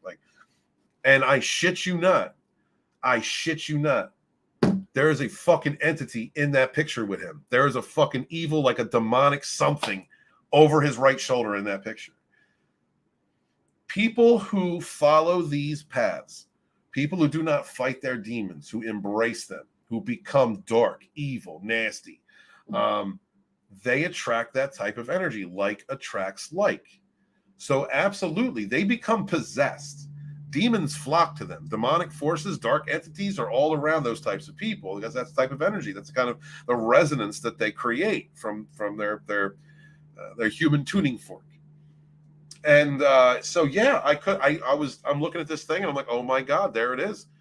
There's a freaking entity. There's something that's all attached itself to this guy years and years and years before I knew him, but has led to this point. What's scary is I was trying to teach Narc X my faith, and she was connected to a coven that I used to be in a long time ago, and none of them ever taught her anything, and that's because they were all a bunch of bullshitters. Imagine that, like attracts like, and I was trying to teach her about that.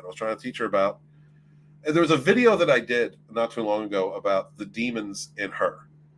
I think it was about covert narcissism. The female covert narcissist. The demons in her created demons with other people, and those demons want to keep her down like crabs in a bucket. That is how it is. Like the demon his demon. I conquered my demons. I face my demons whenever I face them. I conquer them. I make them my bitch and I integrate them. He lets his demons run him. You know, he doesn't solve anything about his life. And she saw that and was more attracted to that because the demons in him fed the demons in her and created new demons while they were hurting people together. Really sick shit that they do. Like they both triangulate each other with other people and then fight with one another, cheat on one another so they can go triangulate and then come back together. And instead of facing what they did or facing each other or accuse, whatever, being a healthy relationship, they will go out and both of them will attack a target together until they both go through the next evaluation stage with each other and then go off and triangulate other people. The demons in them created demons with others and keep them trapped in that cycle. Absolutely, I believe that 110%. And I don't think it doesn't matter what faith you are to understand that, to understand what's being said there. Threatening your parents is absolute weakness. Yeah, well, they're bitch-made, Zax. We're talking about a bitch-made pair of pussies, especially this dude. Like I said, plenty of chances to come at me straight up. Plenty of chances to stand toe-to-toe with Walton. This dude's like 5'10" or something, 5'11". Plenty of chances. Big tough guy, pagan biker, assassin. I kill people, right? Big fucking tough guy. Every chance to come at 5'6" Walton. Nah, can't do it. It's funny, Zax. These toxic homos, they want to suck my dick, but they just can't face the balls. Ruth says, my ex will get karma soon enough. Good. Well, they all do. They all do. They live in it. The thing about it is that when you live as a negative reactor, when you're a demonic person, when you're a person who lives through your demons, you look forward to that dark energy. You live in it. They live in those cycles. So when nasty, awful shit comes and hits them there, I gotta move this motherfucking mic. When nasty shit, I'm so used to. I gotta move it over here. I'm sorry if it's noisy. I can't do it no more. When they live in those cycles, they expect it. So like it also helps to reinforce their victimhood narrative. Because they're always victims. Narcissists are victims. Like, why are you doing this? I only cheated on you. I don't understand. I don't deserve that. They live in those cycles. They expect it. So when those things hit them, it doesn't necessarily, that karma doesn't, it's not the same thing as hitting one of us. It's not the same. They live in it. They're used to it. They don't transmute it. It's part of their supply. It's part of their cycle of being. I can't do it. It sounds too, God damn it. I hate this. I gotta turn this AC off. It's driving me nuts. I want to change rooms with the boy. I can't do this no more. So, karma for them is different than karma with us. Y'all got to remember that every single time you're thinking about them, they're not thinking about you. Oh, bullshit. No, bullshit. The bullshit. No. No. Narcissists, absolutely. Well, they're not thinking about you in the sense that if they're love bombing or devaluing someone else, but every spare moment, they're absolutely hoovering you.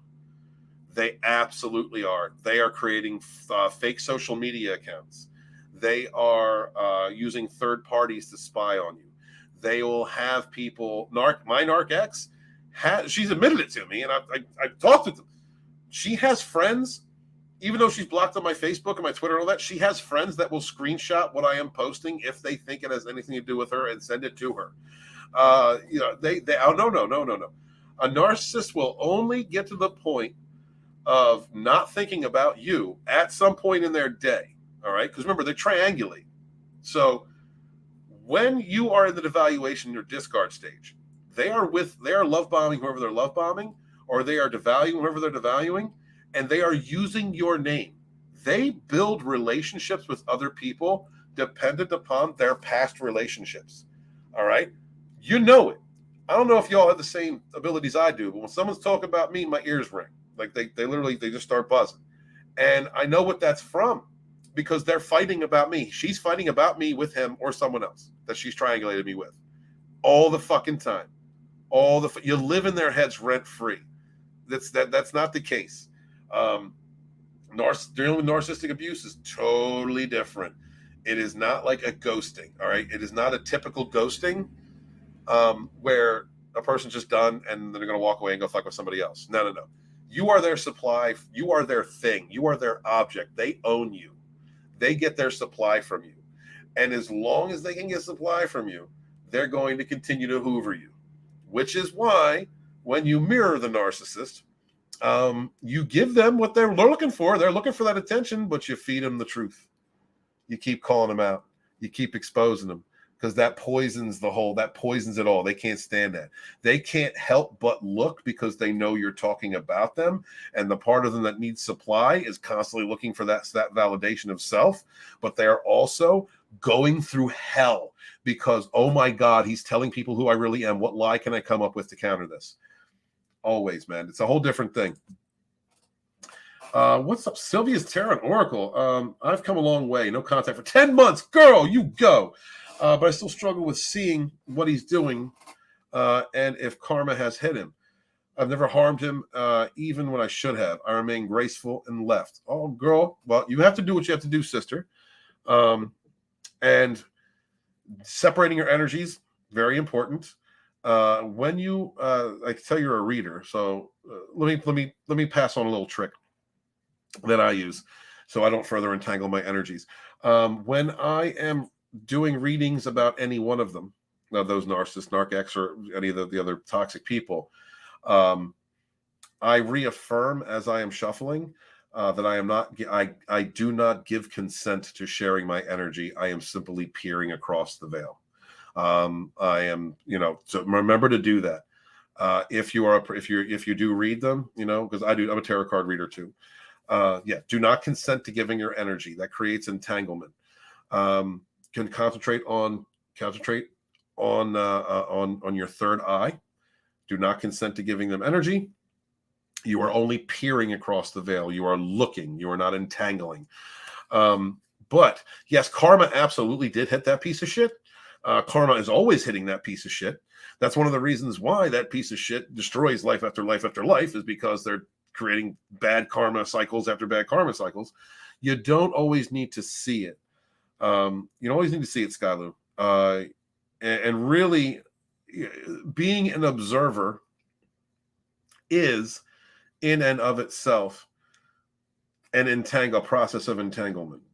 So do you really, if your road to recovery, if your road to reclaiming yourself and your path is away from that toxic person, completely away from them, then you can't care even all about that.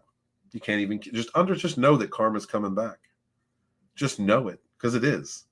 It's indisputable. It is fact. It is I think we're on the same spiritual level, so you can't escape. You cannot escape the chords, the connections that you create. I stopped casting spells on Narc X because I've had to realize that I could throw hammer after hammer after hammer and they'd hit because I'm really good at casting. But really, what am I doing other than creating a further entanglement? I know it's kind of opposite in the fact that I'm calling her out, but I think that for what I'm doing right now, going on the offense, I want to. But if you're trying to walk away, just walk away. And I'm glad that you were graceful. 10 months, you're a hero, girl. You're fucking strong as shit. Everything that you went through, what I went through, what these other narcissistic abuse victims went through, you're strong as shit. I'm proud of you, honey.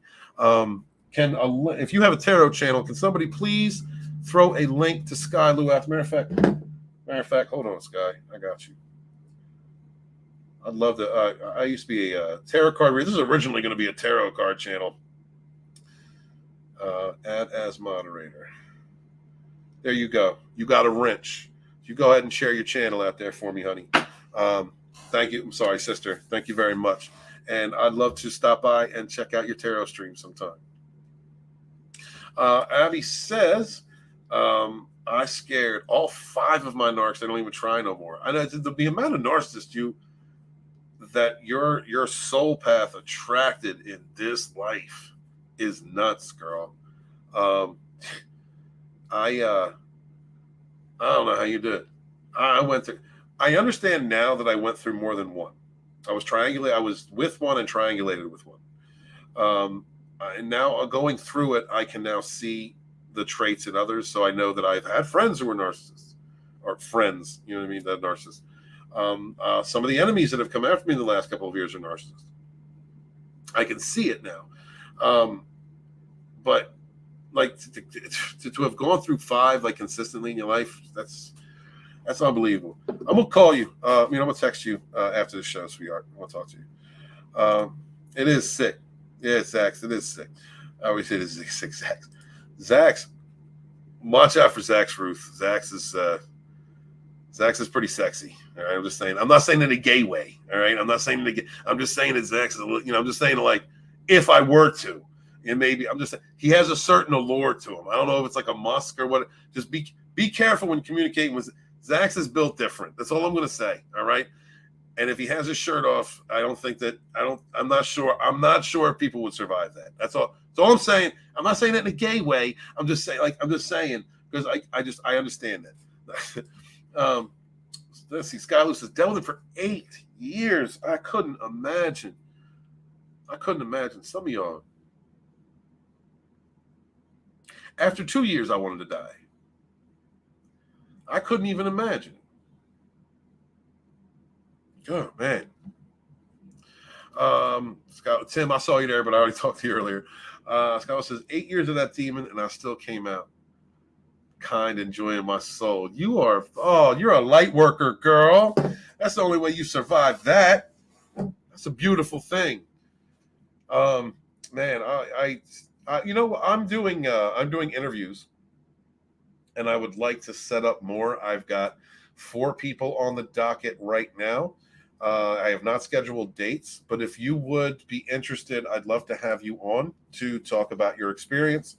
If you want to share that and what you've learned and what you went through, I want to do this. I want to do a series of interviews because not only because I want to learn more so that I can help understand the different aspects of narcissistic abuse, narcissism, and the experiences that we've gone through. But there are situations that people have been asking me questions about that I can't give an answer to.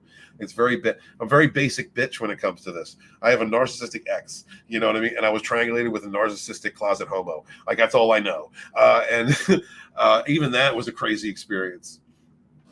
But let me know, sweetheart.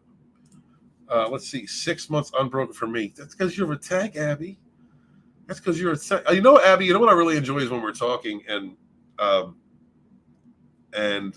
you say things that I'm already thinking or that I'm going through. And when I say things to you and you're like, no, that's not the way, because you're further along than I am. And I really enjoy that exchange of information. 6 months that's crazy. Tim said, that's where I keep getting stuck. It's better to keep moving forward. That's how winning is done. Like Rocky says, yeah, you're right. You are absolutely correct. Moving forward in the way that I'm doing it is building my channels, building my content, or building my channel, building my content, writing my book, finishing my book, getting those things done. Like I'm not, the difference between, this is also a learning experience for me. So I'm taking it incrementally. A lot of my moves are no moves at all. My default choice is no contact at this point.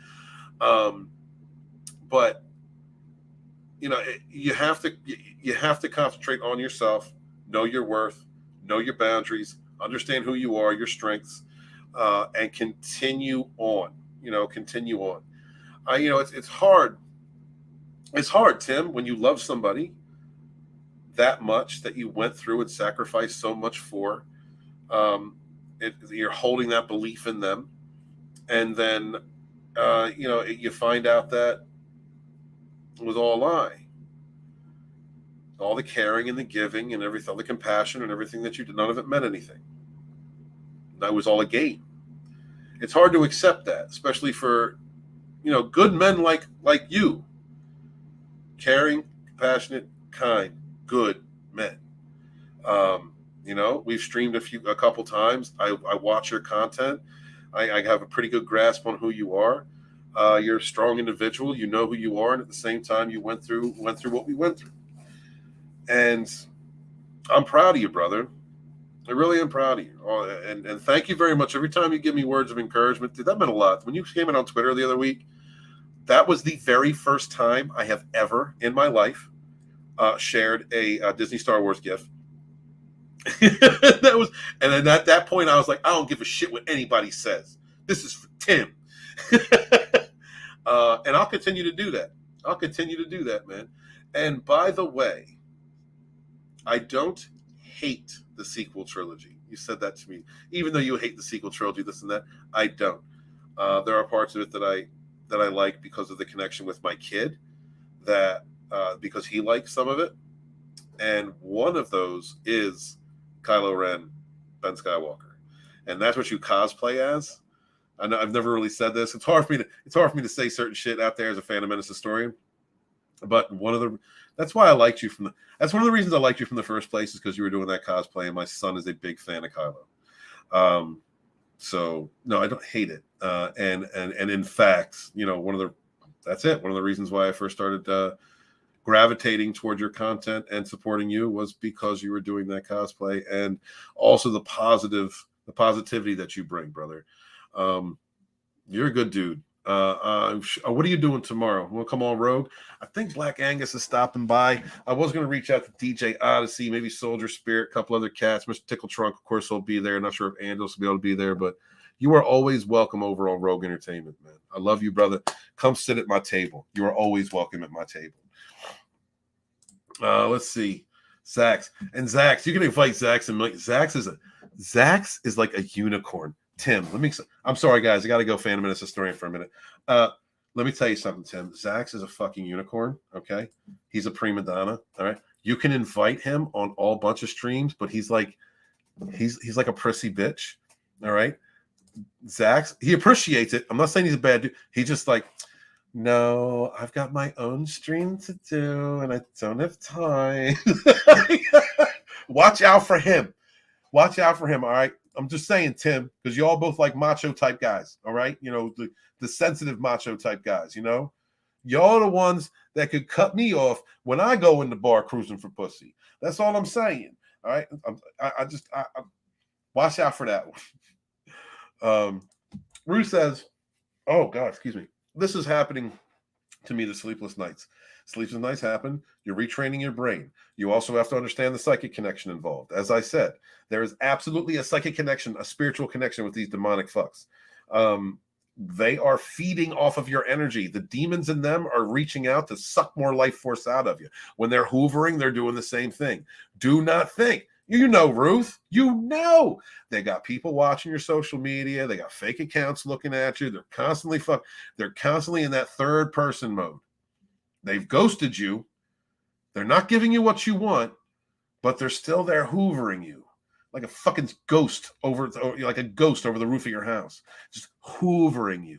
Their presence is still there. They're watching you. They're seeing how you break down. They're watching how you freak out. They're waiting for that right moment when they can slip back in, see if they can put that fish back in the barrel and keep that cycle going. Like that's how they operate. Part of reaffirming your boundaries, part of grounding yourself, retraining your mind, retraining your body and your soul, your spirit, your spiritual energy, is to be able to defend against that connection. It is absolutely a psychic attack, especially like I'm dealing with a narc ex is a meth addict, so she's up for like 3 days at a time. The speed is her thing. She's up for days and days and days, then crashes out for like 14 fucking hours. So like when you are dealing with someone who's a meth addict, they're constantly thinking. Their wheels are constantly going. And so like that made it harder for me, because that psychic attack, that psychic connection was constantly happening. Hating, or smearing me, or bullshitting with BackDoorBill, or them fighting about me, or however my name was being used, other than to prop up her failed YouTube channel.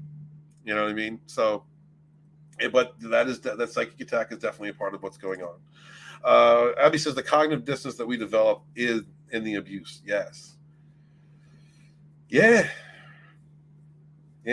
Stop bullshitting yourself. Own your shit. Face yourself. You fucked up. Own it. What did you do wrong? How did you do it wrong? What caused you to make those bad decisions?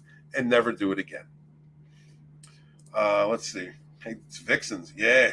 I mean, unfortunately, I like daddy issues, Susie. That was my Achilles heel. And now I'm joking about it because, like, for years I would joke about it for years, but it was kind of like there was an ignorance attached to it. I didn't realize that I was manifesting. This event. I kind of did to a point. And now that I understand that, I joke about it. There's actually a few. I was a moderator by the name of Beth on a tarot channel. I love Beth. She is awesome. I come into the chat and we just make toxic jokes at one another because we both just dealt with a toxic ex. So when I come into the chat and I'm just like, God, I love the damage in your eyes. I say something like that. She comes right back at me. She understands what I'm saying. Like, it's, oh my God, how stupid were we? And we have to joke about it. It's a way. It's cathartic for us. It's a way for us to get past it. Beth, when you and I are together, the toxicity will be so great that we're going to raise all of the anxiety prescriptions in a single town. We're going to employ therapists. We're going to send therapists to therapy. That's the kind of jokes that we have, and I really enjoy it. Thank God for her. It's too bad she couldn't stop by tonight. Let me see. Zach said, Walt, the only time I've seen you with your narc was relatively recently, and it was difficult to watch. I'm glad you're doing this for people. Thank you. Yeah, I guess you're talking about when she came down here the last time, and I had her on. God, Jesus, Zach's. I was making the clip to put on the author Stephen Walton channel from the interview I did with DJ Odyssey and Nerdrotic for the Doctor Who chapter of Volume 2. And for those of you who don't know, I write books. This is my first book, The Fandom Menace Volume 1, Fandom Betrayed. Very proud of this book. I'm currently working on Volume 2. It is about a fan backlash, a grassroots backlash against several different entertainments being used as platforms to espouse bigotry, division, and hate. Creatives attacking fans, like attacking the customer base, literally attacking the customer base. Anyway, so I was doing, when I was doing that, you could, in StreamYard, you could see the past videos, your past recordings, and there she was. And I'm looking at that picture and I'm like, that flannel is his. She's on the phone right now talking to him. Because the only reason that she came down here telling me that because she was saying she was moving here. That was the whole thing. I'm moving. I'm making the leap. I'm finally doing it. I'm coming to you. The only reason she did that was to devalue him and another guy, and probably who knows how many more, but it was definitely more than one. And to reaffirm her trauma bond with Walt. And I'm looking at that, and I'm looking at me in that picture, and I'm thinking, I looked so happy and stupid. And I was so happy. I was so fucking happy that she was in the same room, that she was here. I was so happy that she was lying to me that she had moved down here. And she couldn't have given a shit less. She was here for a function, and that was to come do drugs, share drugs, get laid, devalue, create another fight, put me back into depression, and then allow one of her other guys that she triangulates to be a hero for a minute. I'm going to release, I decided, Zach's, when, just because of the type of channel that this is right now, like, I'm going to release all of the footage, all of the live streams that I have privated. I have had privated with me and her. And I'm just going to make them like top tier members material. You know what I mean? Like the top tier members that support this channel. You'll be able to see that here. This is me and my narc. This is me being an idiot. Yeah, man. That was hard to look at. I had to look at it for like 10 minutes. Like I just had to stop and realize that. It wasn't but what was it, early December? And then I still tried. Remember that live stream that I did where I actually told him to value her because she really loved him more than me? Like I was trying everything I could to be loving. I was trying everything that I could. I was trying everything I could to find the answer to an unsolvable problem, even if it was trying to be a loving friend and giving up and chastising BackDoorBill. But it didn't matter. None of it mattered. Being the nicest, most compassionate, kind, understanding, sacrificing, none of that mattered. None of it matters. None of it matters. None of it will ever matter. None of anything of it has ever mattered.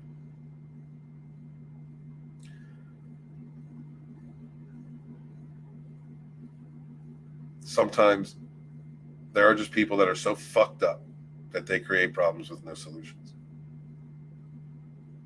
And the sooner you understand that and recognize that and either walk away or deal with them accordingly, then the sooner you're better off. Oh my God, Hi, Beth. Oh shit, I was just talking about you. How are you? It's good to see you. You're a toxic gasm that I cannot recover from, Beth. I don't know what it is about you. I don't know what it is. Do you think? I already said that one the other day. I'm just going to say it again. Do you think that we're so toxic together that as we digest one another's souls, we would actually switch bodies? Do you think that would happen? I don't. My God, you girl, you are so toxic. You make the toxicity in me feel insecure more than it already does. I love you. How you doing, Beth? I can't think of nothing off the cuff. You know, Beth, before I actually go into those chats, I've got like a list of things. I'll be sitting in my car. The other day I was sitting in my car driving thinking about you. That's how toxic you are. I'm sitting in my car thinking about you. And just like 3 different things came into my head, like different ways to fuck with you. I love you, honey. Thank you so much for being here. It is good to see you. Popping him. Yeah, you do. Yeah, you do. Yes, you do. Like a random dick. Oh, like a random finger up your bum. Oh, yes, you do. I know what you're up to. You're trouble. I like your kind of trouble. My God. Honey, Beth, when I saw you, I said to myself, Satan, yes, I will sign that contract. You're too much to resist. This is a surprise.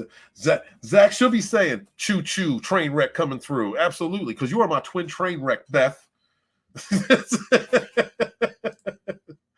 Oh my God, let's see. He's not hoovering no more. He's over it. Oh, there you go. Good for you. Good for you. That means you have suffocated him so much that there's nothing more he can get. Good for you, Ruth. You fucking won. That fucking asshole has a narcissistic injury he will never recover from. He will forever hide your name from his memory, unable to do that because you defeated him. Congratulations. Tips talks. Yes. Oh no, I'm sorry. Yes, clean your peen. Clean your peen for independent creators. Absolutely clean your peen. It has nothing to do with supporting independent creators, but do not make her kneel for stinky eel. All right? Damn right, Zach. See, I don't have kids with my narc. I have 4 step kids. though, when he has my 4 kids and as his stepkids. Oh my God, we're all affected. Jesus, Rimini. Wow. I'm gonna talk to you after the show. I'm gonna shut her down here soon. I went to Mandalore to cleanse my peen and bathe in the waters underneath the mine. Yo, my roommate said that the latest episode of Baby Yoda was good. Tim, that's probably me. I'm gonna watch Baby Yoda. I'm gonna watch that series. All right, and I'm not gonna like it. I might like it. I'm not gonna like it, and I'll make sure to let you know how I feel. Also, are you a Trekkie dude? Because I'm really liking Picard season 3. I know that's not a popular opinion amongst the haters, and I can't say nothing.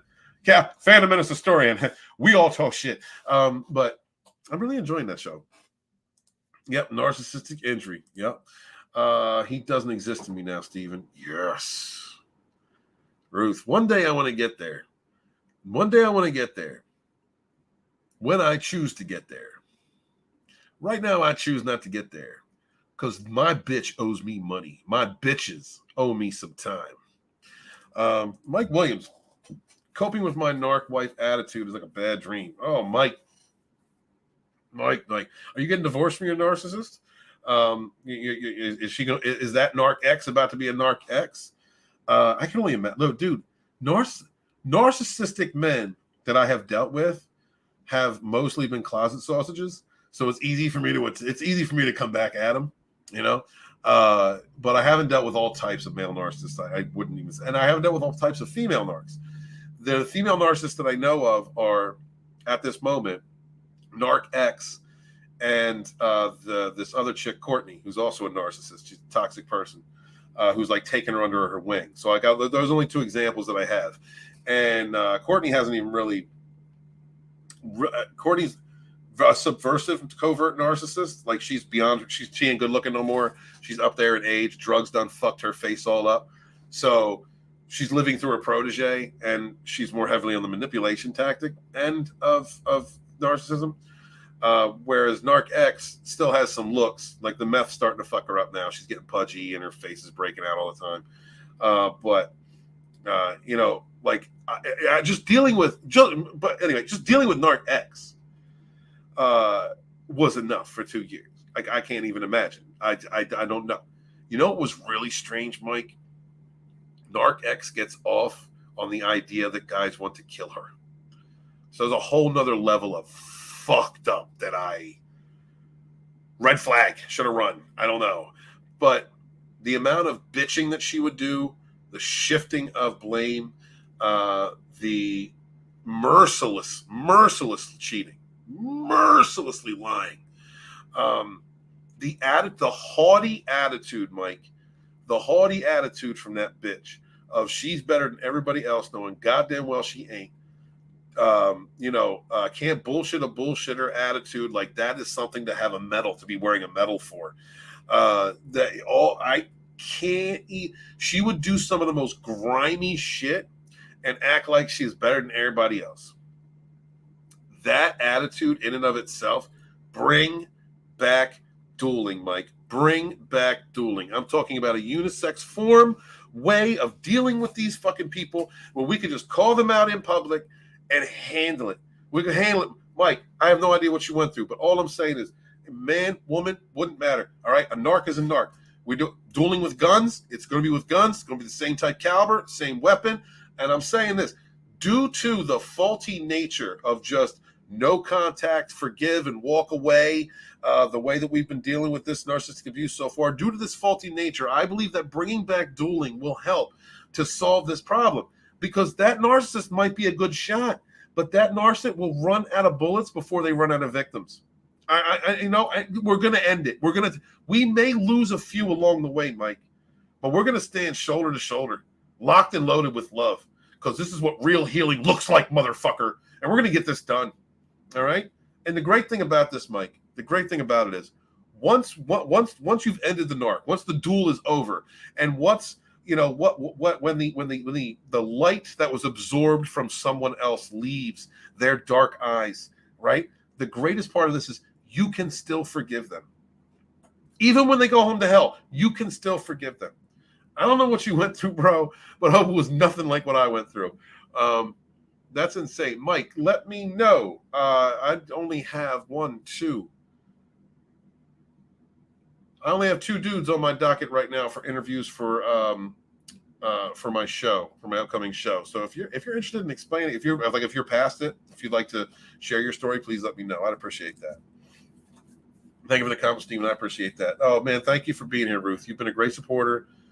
A lot of you have been imparting advice to me, some of which I didn't want to hear at the time, but I've definitely adapted.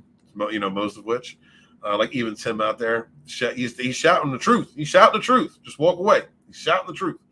No contact, no contact. Yes, absolutely. Not the path I'm choosing at the moment. But like I said, I want to learn how to hunt these fucks. I appreciate you. Thank you very much, honey. Thank you very much. Let's see. Oh man, I missed I want to catch up. Hold on, Lucy Jason. What's up, Lucy? Hold on. Yeah, that's right, baby. That's right. You are my twin train wreck. That's right, honey. You're from the UK, Manchester, Steve. Thank you very much for clarifying that. Thank you very much, sweetheart. Let's see. I did that. Let me see. I just don't want to miss anybody. I appreciate all y'all. Thank you for being here. Thank you for being here, brother. Good to see you. Let's see. Let him dare hoover me. Yeah, right. Stab him, motherfucker. Right? Lucy J. What's up, Lucy J? Good to see you. Damn, those flying monkeys work overtime. Gross. All the hate and nastiness. My fly monkeys don't. Her fly monkeys right now don't exactly know what to do because I'm not playing by their rules. They won't see me coming. I'm going to be like a camouflage condom. When I fuck them, it's going to be on my dime. They work overtime. Something I know we all have different experiences. My experience is these flying monkeys, and they keep like, she's at the point now where she's being called out so much. She ain't been around all that much. Put it that like that. She's been called out so much. You know what I mean? Like she's not getting the right kind of supply from me. But those people that she surrounded her with that are fucked up themselves, they're toxic people themselves. They're not really her friends. Of course, toxic people aren't really, they're not really friends. And they keep trying to pull her back into it. I'm loving on the periphery. I'm not concentrating on it. I'm concentrating on doing my content, doing my work, getting my book done, working on other things. But in the periphery, when I catch wind or I see what's going on, and I'm just like, damn, that's your boy right there. Isn't that your boy? It's been your boy for like a year, been like a year and a half. Ain't that your boy that's been standing with? Damn, they trashing you right now. Trashing the shit out you right now. They laugh, they're clowning her. And I love to see it. My ancestor says, come over here, Cletus. He will walk over but limp back. Nutty Professor. Yes. Dig it. Abby says, when the narc has no way to gain supply directly from you, but you are online laughing at them or mirroring or exposing them, etc., that new supply is only hearing all about you. Sadly, it's funny to me. It is. And that's what happened with me and BackDoorBill. BackDoorBill was painted as the hero. This closet gay, fake tough guy, petty thief on parole, who's triangulating like her, and they're all side bitches, because he's a side bitch to himself. Yeah, that's all it was for the longest time. It was just them living off of me. Just that's it. You know what I mean? I don't get it. But that's why I say you poison the well, right? So when they're trying to come at you online, or when the only supply that they have is through the periphery, shout it out to the stars, Abby. Shout out the truth. This is really who this person is. This is really what happened. This is what's going on. They can lie 1,000 times, but a lie eventually breaks down. The truth lasts forever. And if you just keep on reaffirming the truth of it, and like I said, it doesn't even matter if you've got 10 people around you and not a one of them even wants to hear or understand or believe anything you're saying. It doesn't matter. What matters is that narcissist knows that you are telling the truth, that other people are hearing the truth, and that makes them self-conscious. See, we are surrounded. I'm a narc whisperer. It's so true. Oh yeah, you're one of us. Yeah, you're empowered, my brother. Are you empowered? That's where I want to get. Abby's there. That's where I want to get. I want to hunt these fucks. I want them to want I want them to be in a position where they want me so bad. They want my supply so bad. And I just walk in like poison.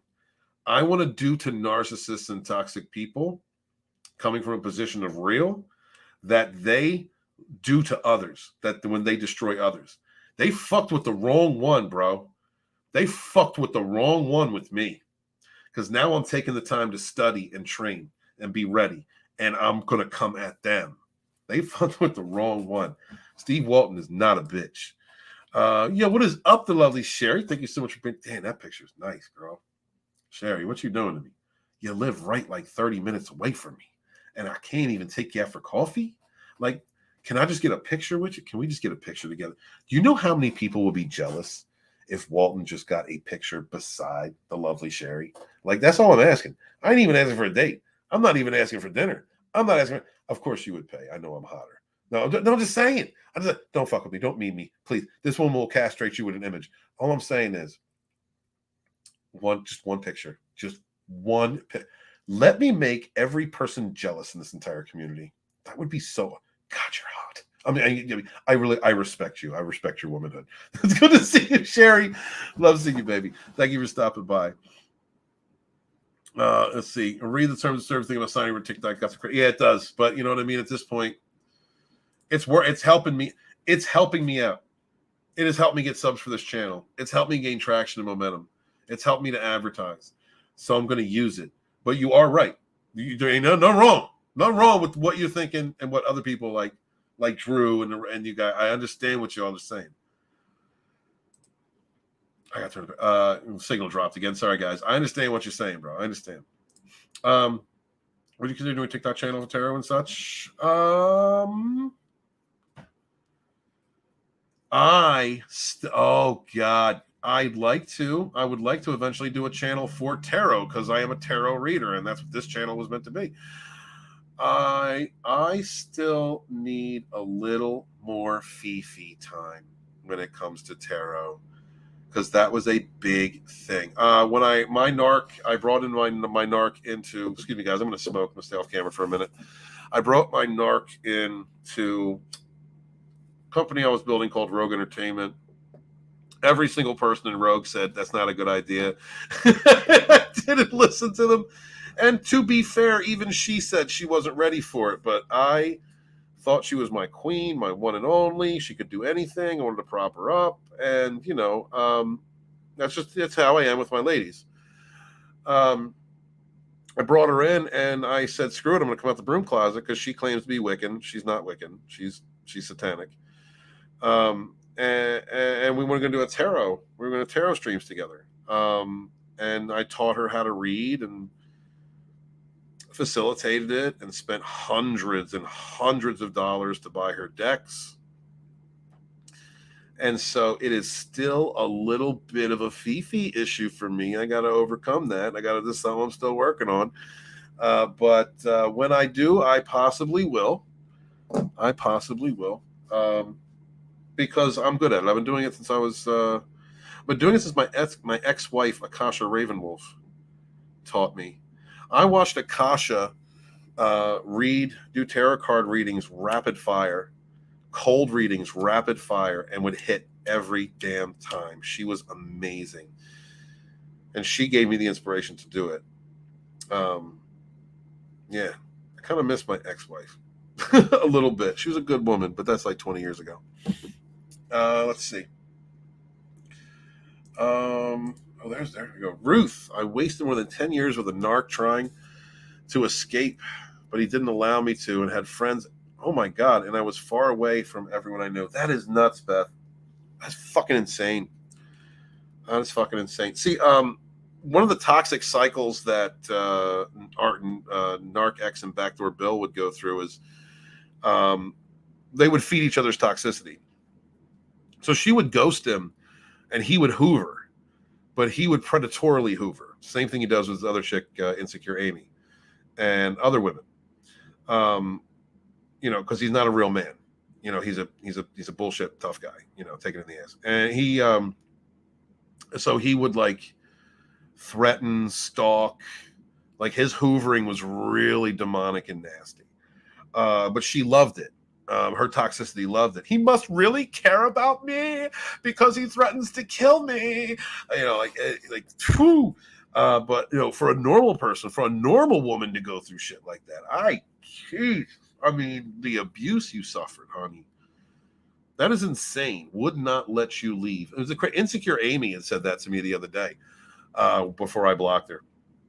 That's one of the other side bitches that BackDoorBill triangulates.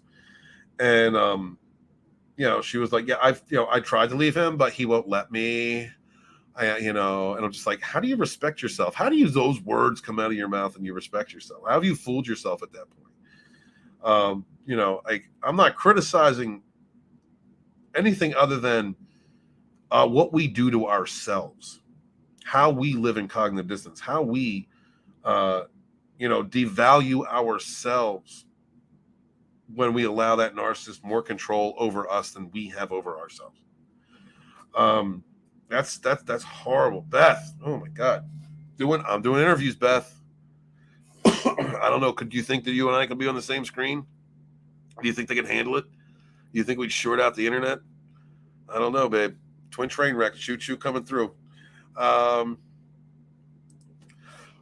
Excuse me. Thank you for what you do. Gotta go to work. It's morning here in Amsterdam. Oh, no shit. I subscribed. You are amazing, hilarious. Have a great day. Yo, thank you. When you watch this, I hope if you've already left. If you watch this later, thank you. And I appreciate the subscription. You're the man. Can't wait to talk to you soon. Let me go through a few more. He says, I'm not sure what Steven is, but he has it perfected.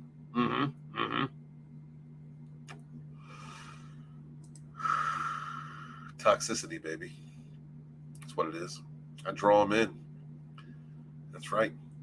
Like, I don't know. I was trying to think of something like moths to a flame, like moths to a toxic flame. I can't think of nothing right now. I'm so tired. Yeah, baby girl. I'm just a man trying to lay some pipe.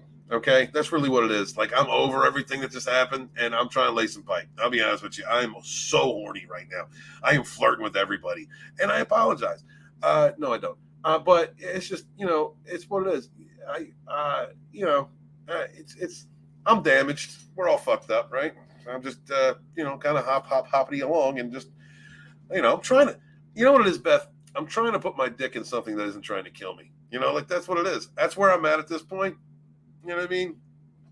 And masturbation with a light socket just isn't working. I need something real. Okay, that's where it is. All right, I don't fuck trees. Don't listen to anybody that says that. It's crazy. What's up, Tina? Tina, you didn't just hear all that. You did not just hear all that. Hi, Tina. Tina. Jesus. I love all y'all. 17 in the chat. That's crazy. I've carried more people on this live stream than I do on my main shows, and I really appreciate that. Going over everything for tonight is look, man, ground yourself. Grounding yourself is very important because you have got to get to a point where you regulate your thinking. Negative thoughts come into your mind, say 3 positive ones. When you start missing that abuser, if you start missing that abuser or thinking of the good times, there were no good times. It was all a lie. It was all a lie. It was all an illusion. You don't want to miss somebody that treated you like that. You need to retrain your mind. It's the hardest thing to do because you got to fight your body. You've trained your body. You've trained your body to live in anxiety for however long you were with that hoovering hobgoblin. And so you have to retrain. And you're also dealing with, during the time of hoovering until they stop, that psychic attack, that psychic connection that's drawing on your spirit energy. Those demons are trying to suck the life out of you, even when you're away, even when they've ghosted you. So it takes time. No contact does that. No contact gives you that barrier. Block, move on. Oh God, excuse me. I'm so sorry. Block and move on. Block, move on. You have to ground. You've got to regulate your emotions. You have to get to a point where you have control. You're not reacting. You are responding. You are choosing when to respond, how to respond, if to respond. We have to level out and then set your boundaries. Someone does not respect your personal boundaries. They do not respect you. If a person crosses your boundaries, if someone crosses a boundary and you let them know, and they are truly respectful of you, they will not do it again. And then you know you're dealing with a decent person, at least from that instance. And if they keep stepping over that line, they have no respect for your boundaries. They got no respect for you. Level yourself out. Have respect for yourself. Realize your worth. It don't matter what I say. It don't matter what anybody else says. Hearing nice things from people, from friends and family, that's beautiful. Positive reinforcement's a good thing. Sometimes negative reinforcement's really a good thing. If your haters are out there screaming at you, trying to bring you down, don't matter what they say. You'll learn how to not, and no matter how empathic or compassionate or feeling you are, learn how not to give a fuck. Really not to give a fuck about what anyone else thinks. Because at the end of the day, it only matters what you think, how you think about you. No one else is running or living your life but you. You know what's right for you. And after going through what you have through narcissistic abuse, ignoring your intuition for that long, if you have owned your shit, if you have forgiven yourself, not only forgiven, but making the changes necessary to correct the mistakes that you made that allowed you to disrespect yourself, then you should never want anyone to treat you that way again. Never be put in a position to be treated that way again. Know your worth. Doesn't matter what anybody else thinks. Only matters what you think. And you're worth it. You are a shining, bright light amongst the darkness of the world. Your light is valuable. Don't shine for anyone else but yourself. And you will lead by example. You will inspire others. There will be people in your life as you strive to be a better version of yourself. There will be people in your life who see that example that you may never even exchange these words, whom you have impacted positively in theirs, simply by you being a genuine, authentic, positive you and doing the best that you can for yourself. We all go through damage. We've all gone through shit. Every single last one of us. But it's not how many times you get knocked down. It's how many times you can pick yourself back up and what you can do to better yourself.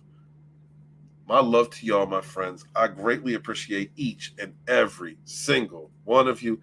I am not digging my own grave. I don't do that. Walton doesn't do that. I don't do. That's not how we opt. No, that's not how we opt. I said, Beth, leave me alone. Don't be a troublemaker, Beth. All right, I already got Sheri and Tina and Abby and Ruth out there. Don't be a troublemaker, okay? All right, Lucy, don't listen to these. Don't stop, y'all. I love y'all. I am going to, play something on the way out, and I want to say thank you guys so very much for being here. I greatly appreciate you. Thank you for subscribing. Please remember to share out links, your favorite videos if you could. Share out links for those every chance you get. I would greatly appreciate it. We don't have an industry to support us. We only have each other. We rise together. If you're watching somebody else's narcissistic abuse content, please, hashtag BringBackDueling. If they're talking about some shit and you're like, I know that narc, I've been around that type of narc, that narc shouldn't exist. BringBackDueling. We're going to make this happen. We're going to make it happen. We are not going to stop until the fuck around and find out legislation has been passed. We are doing this until we can stare across the field at that narc and just know that narc is sweating, not because they're about to lose their life. They don't care about their life. They don't care about their own life. They long ago gave that up. They want to die. They care. The only thing that they're now scared of is that their supply, the food, is fighting back. The supply is said no more, and now the supply is hunting them. That is what the BringBackDueling movement is about. Let's scare the shit out of these hoovering hobgoblins, these demonic narcissists. Let's get them to a point where there is enough people signing these petitions to make this happen that we will find clusters of narcissists hiding together in basements like vampires hiding from the sun. That's what we want. That's what we want to do. The food is fighting back, y'all. We'll make it happen. I love y'all. Be good to each other. Suffer no fools. No, go past this.